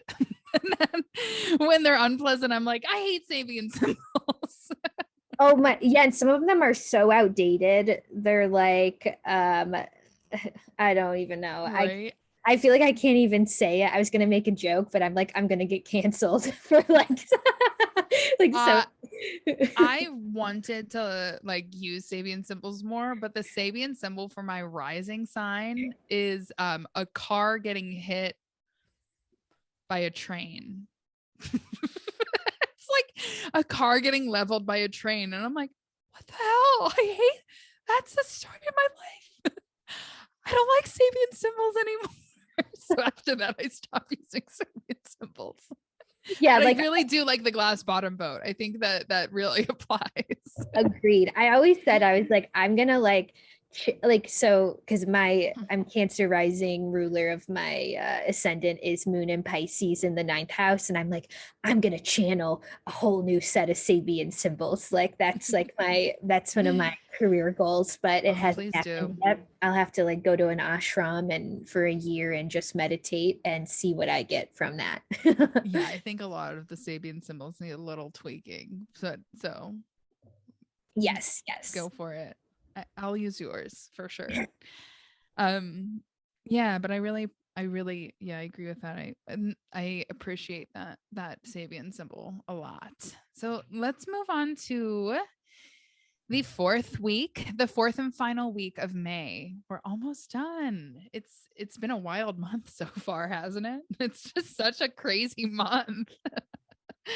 The astrology is just stacked It this month. It's wild. I think the fourth week it kind of starts off a little warm and fuzzy, and then it gets really intense. On the 23rd, there's a nice sun sextile Jupiter that feels really warm, like you were talking about earlier in the very beginning of the episode. A lot of those Gemini Aries sextiles, which are very nice. We get a sun sextile Jupiter, Mercury sextile Mars, and which is nice. But then on Tuesday, the 24th, Mars will leave the sign of Pisces and burst into the sign of Aries. And I mean, this is going to bring even more astrological intensity into our experience. I just really am thinking about the Mars and Aries and the escalation of global aggression. It's just a little, I just can't shake it. And if you're watching the video recording of this on the same day that Mars moves into Aries, the moon will also be conjunct Mars in Aries. So, you know, eh, the final week of May does not turn down the energy or the energetic intensity at all.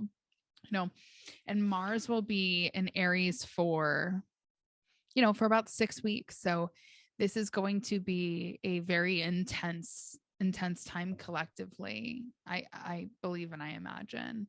Um, Mal, what are your thoughts on Mars and Aries and how that's going to kind of end the month of May? Yeah, well, geez, like the sort of idea that just a few hours, like within 2 hours, the moon and Mars will both be at 29 degrees Pisces, and then within a few hours, they both scoot into 0 degrees Aries. So, moon and Mars combination specifically, this Mars ingress into Aries is not without some kind of emotional It's turmoil. sensitizing. Moon Mars is so sensitizing. Oh yeah, like Moon Mars, it's so literal, but think about sometimes the most emotionally provoking argument or fight you can get into is a fight like with your mom or like with a Mm. with a parent because in fighting being ruled by Mars and the moon kind of being our mother archetype at times we could say. So like a fight with your mom is emotionally provoking because that is the person that provided you with life, and there's some kind of very strong psychological pull between you and that person. So to have a fight with that person of significance, like it is, yeah, emotionally sometimes can be emotionally traumatic. And not that everybody's going to get in a fight with their mom on May 24th, but there's something about that metaphor of it's possible that our conflicts today get emotional, and maybe it's almost wiser to walk away, maybe wait if something does piss you off, or if something does kind of happen that you don't feel completely great about. It wouldn't be bad advice if you could maybe wait until maybe the 28th. The moon and Venus will by that time be in Taurus. So there's a little bit more of like a problem solving, harmonious kind of thing. But whatever's happening on the 24th, it feels heated. It feels emotionally heated. And that can, again, lead us into being grabbed by extremism.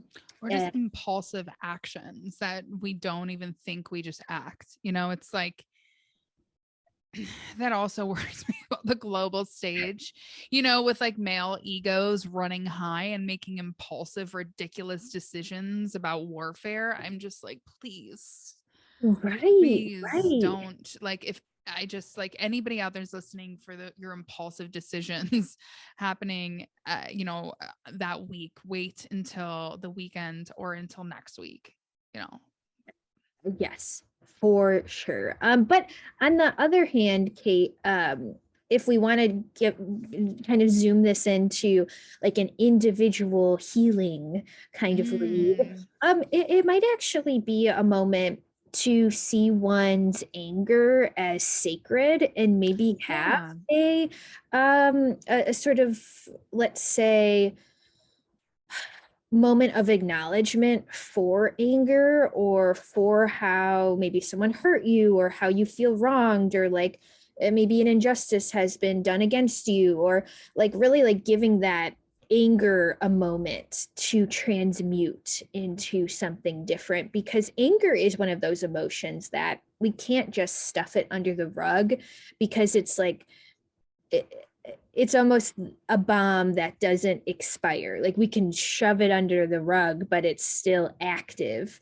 And the things that we ignore or push down are the things that end up becoming more and more active later in time. And that's how, we get triggered or we project onto people and all of that kind of stuff. So it could be a moment where some kind of honoring of the anger or honoring of the intense emotions is going on. And I would highly recommend some kind of somatic release.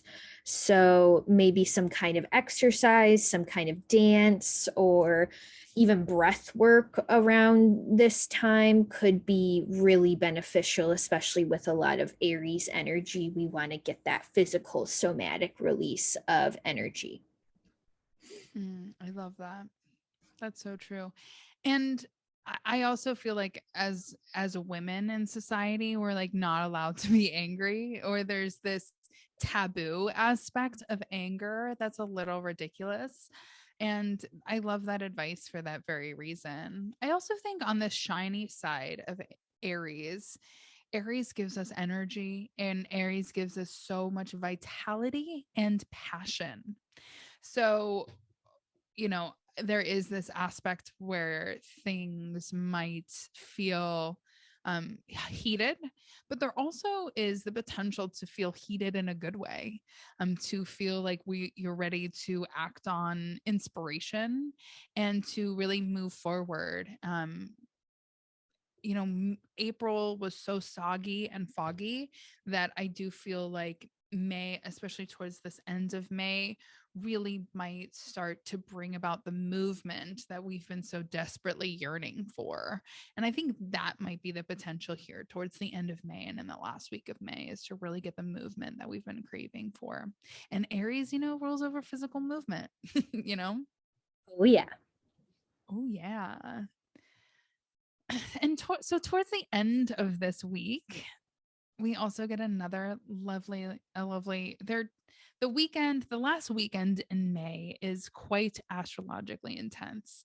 Venus will move into Taurus, which love on that Saturday. And then on that Sunday, Mars and Jupiter will come together on the 29th. And then we get a new moon in Gemini. But let's start with that Saturday when Venus moves into Taurus. So Venus will move into Taurus that Saturday.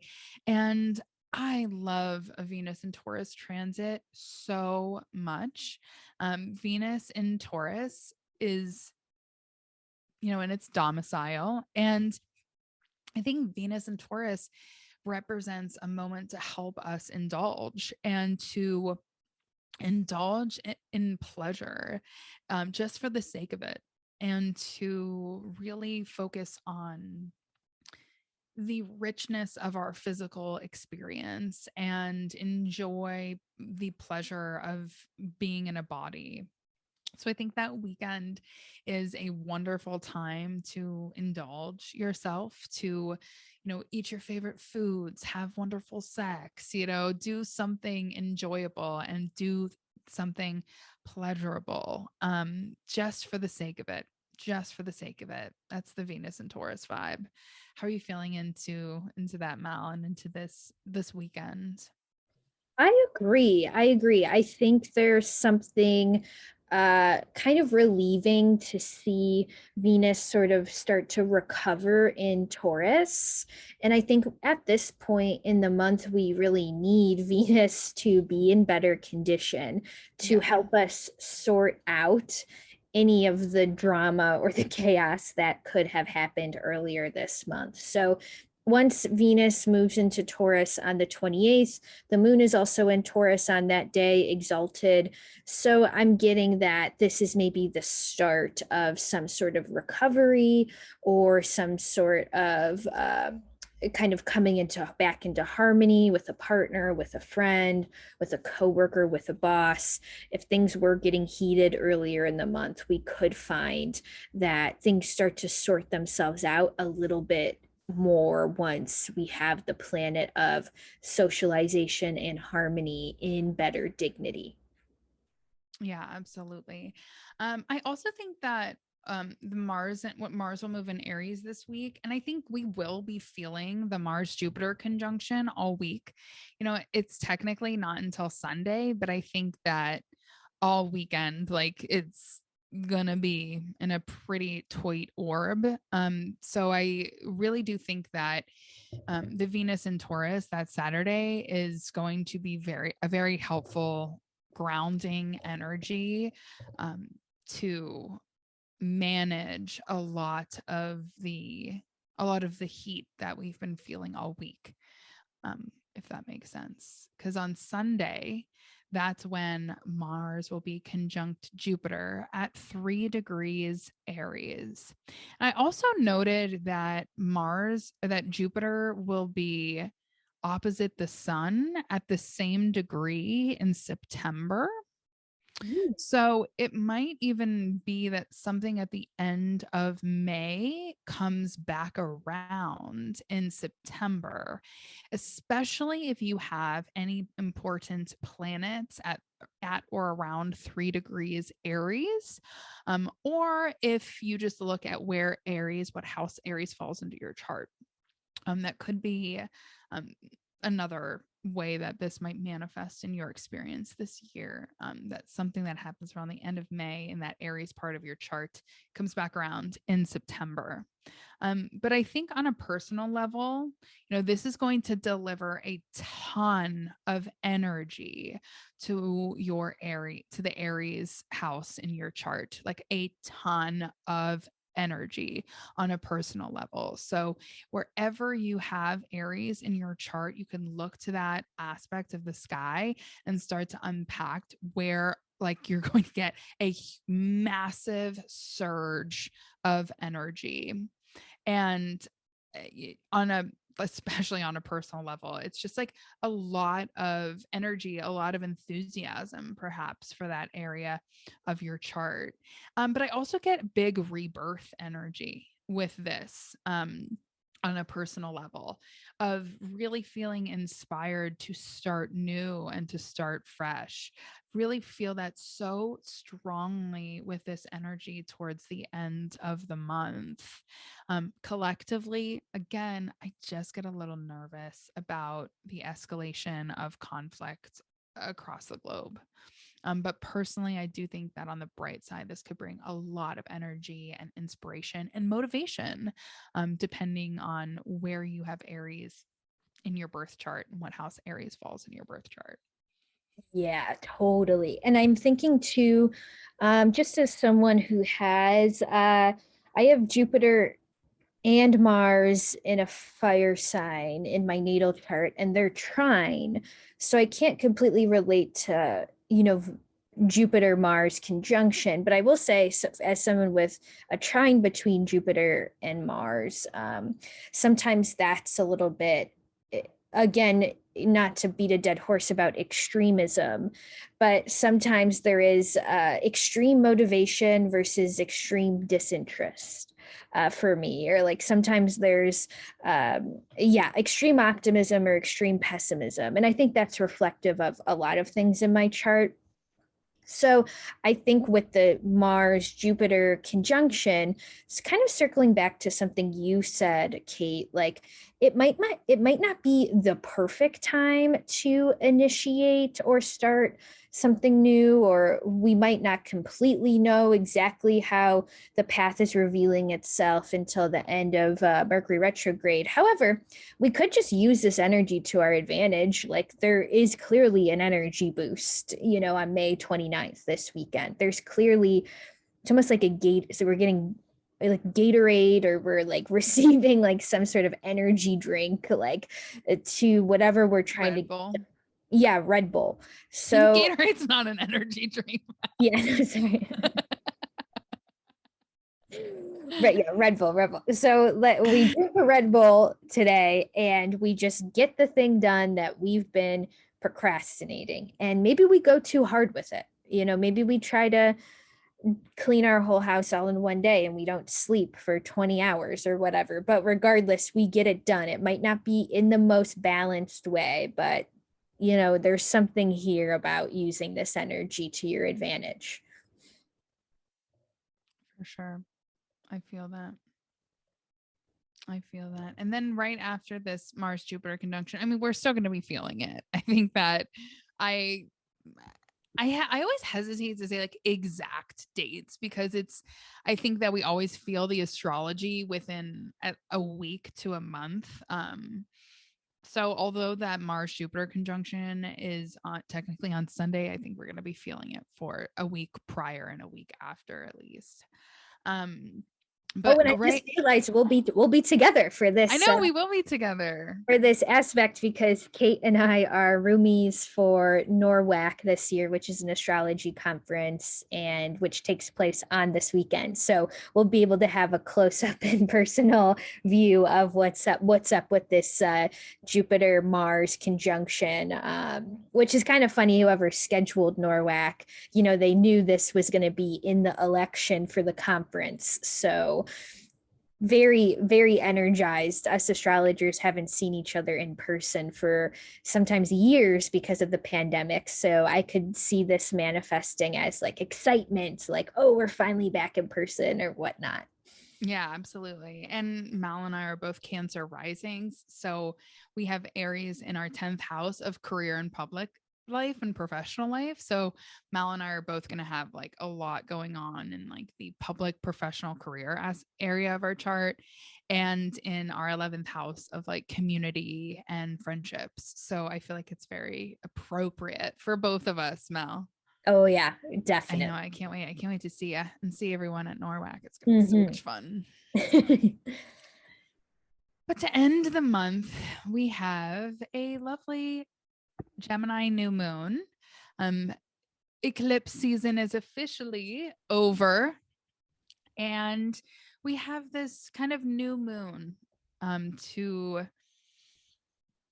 wipe away the drama. No, just kidding. I don't think it's going to wipe away the drama at all. Am I the drama? Like eclipse season. Am I the drama? I'm not the drama. I'm not the drama. Um, we have this new moon in Gemini to end the month.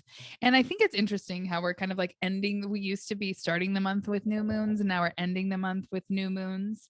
But I think that this new moon is, it's a little more astrologically chill than the eclipse season lunations. And frankly, from a lot of the moons that we've had over the past couple months.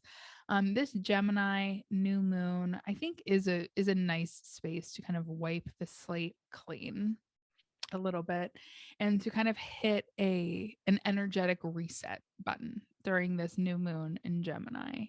How are you feeling into this new moon, Mal? I'm curious to hear your thoughts before I blab I more. agree. It really doesn't feel like the most significant new moon. It feels like a little bit more of a chill sort of vibe. Going back to the cliche of new moons are meant to be for new beginnings. I'm not quite sure about that one with this specific new moon, just because it is answering to Mercury retrograde still, because Gemini is a Mercury ruled sign.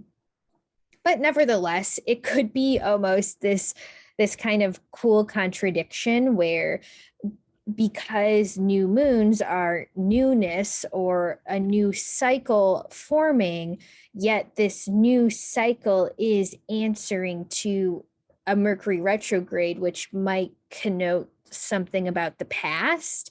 Maybe we have to kind of dive into the past and iron something out first Mm. before we can move forward. And maybe there's something about newness when it comes to how you view the past, newness when it comes to a new narrative. Like in the past, you had this narrative about this situation or this person or even who you are. And this new moon could be changing that narrative. I also think Gemini is like the writer, the information collector, but also the writer. So I would say pen and paper magic would be a good one Oh, yes, for this absolutely. for this new moon. Do some journaling, do some sort of, I don't know, narrating of the new thought pattern, put it in pen and paper. Absolutely. I love that. I think that in the always the energy that I get with Gemini is writing, but also the writer that's like, I don't know where that came from. Or like, I didn't even know I had all of that in me. And it's this element of surprise almost with all of the information that you didn't even realize how much data you've had or how much data you've collected over this period of time. I also feel like with Gemini, Gemini they're very chatty. Gemini is the energy of the talker. They love to talk. They love to talk it out. But I also feel like Geminis are great listeners. So I also feel like with this new moon, it's a great time to be with people and to spend it in the company of close friends or your local community, that feels very enriching, and to listen to other people and to ask questions to other people close to you, and appreciate the magic that they have in their answers. This is a new moon that I think is generally a little social. There's like there it's a great time to, again, writing work, gorgeous chef's kiss on that one. But I also think, being with groups of like-minded individuals and like seeing what comes up in the art of your conversation is also really important, and could be a really wonderful way to work with this new moon as well.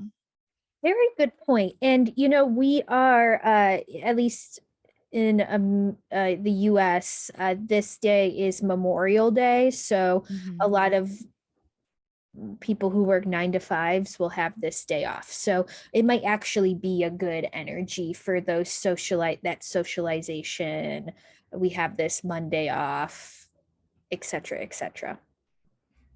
Yeah, I love that. And that about settles it for the month of May. I Yes. mean, June, I feel like June is a little bit of a hangover and like an integration month from May, frankly. Mercury is going to station direct early June, and then we're going to kind of be left with a ton of insight, I think, from May. And I really do think who we are and where we are in life coming out of May is the signature energy of 2022. That's whenever we're going to know after this month what it's all about, where we're going, and what the path forward really has. And we don't have to rush through this month. It's a time to get curious and to be patient and enjoy it all, for sure.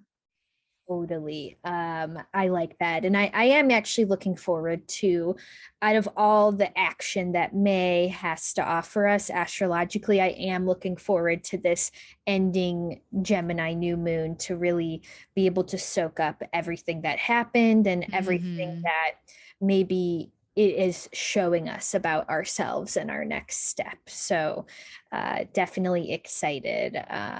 Yeah. It's a fun one. Well, thanks, Mal, for joining me again. And we Thank had you. such a great time. What about you? Any shameless plugs at all, or anything going on with you that you'd like to let the listeners know about, let our Um, friends know about? I think my only shameless plug is that I have sort of I rescheduled one of my tarot courses that was going to launch in the spring. I rescheduled it to launch actually now on June 26th. So it's a little bit of ways away, but if the idea of taking a summer tarot course, Mm. learning the cards in kind of an unusual and uplifting way, my class is called Tarot for Personal Transformation. So it's not only about learning the cards, but it's also about learning how to use the cards for your own sort of personal development. So that'll start June 26th. If you're interested, feel free to shoot me an email or a DM on Instagram. Kate will have my social media somewhere in the show notes. And if you're watching on YouTube, that stuff is in the show notes as well. Yeah, so shoot me a message and say, hey, I'm interested, and give me your email so I can notify you when that is rebooted on my website. Yay. That sounds like a great time, Mel. Mm. Love it. And Mel's such a great teacher. She's got her sun and moon and Saturn all in the ninth house. So she's just like meant to be instilling her wisdom on us all the time. I love it. And thank you to everyone listening. Terms of no big announcements on my end. My readings are going to be, my schedules really limited in May just because I will be traveling. I will be at NORAC with Mel. So if you are interested in getting a reading, I don't know if there's going to be any left for May by the time you're listening to this, but check it out. And if not, then I will see you and talk to you in June. Thank you, everybody out there, for listening to Mel and I chat. And honestly, we are sending all of you so much love and positive energy for this month of May. It is a doozy, but it is really going to send us on our way and like send us where we're meant to be for the year of 2022. And if you like listening, if you throw us a couple stars or some kind words, Mal and I, of course, we're astrologers, so we love stars, and it always means the world to us to know that anyone out there is really appreciating this content. We love to hear. I love to hear from everybody.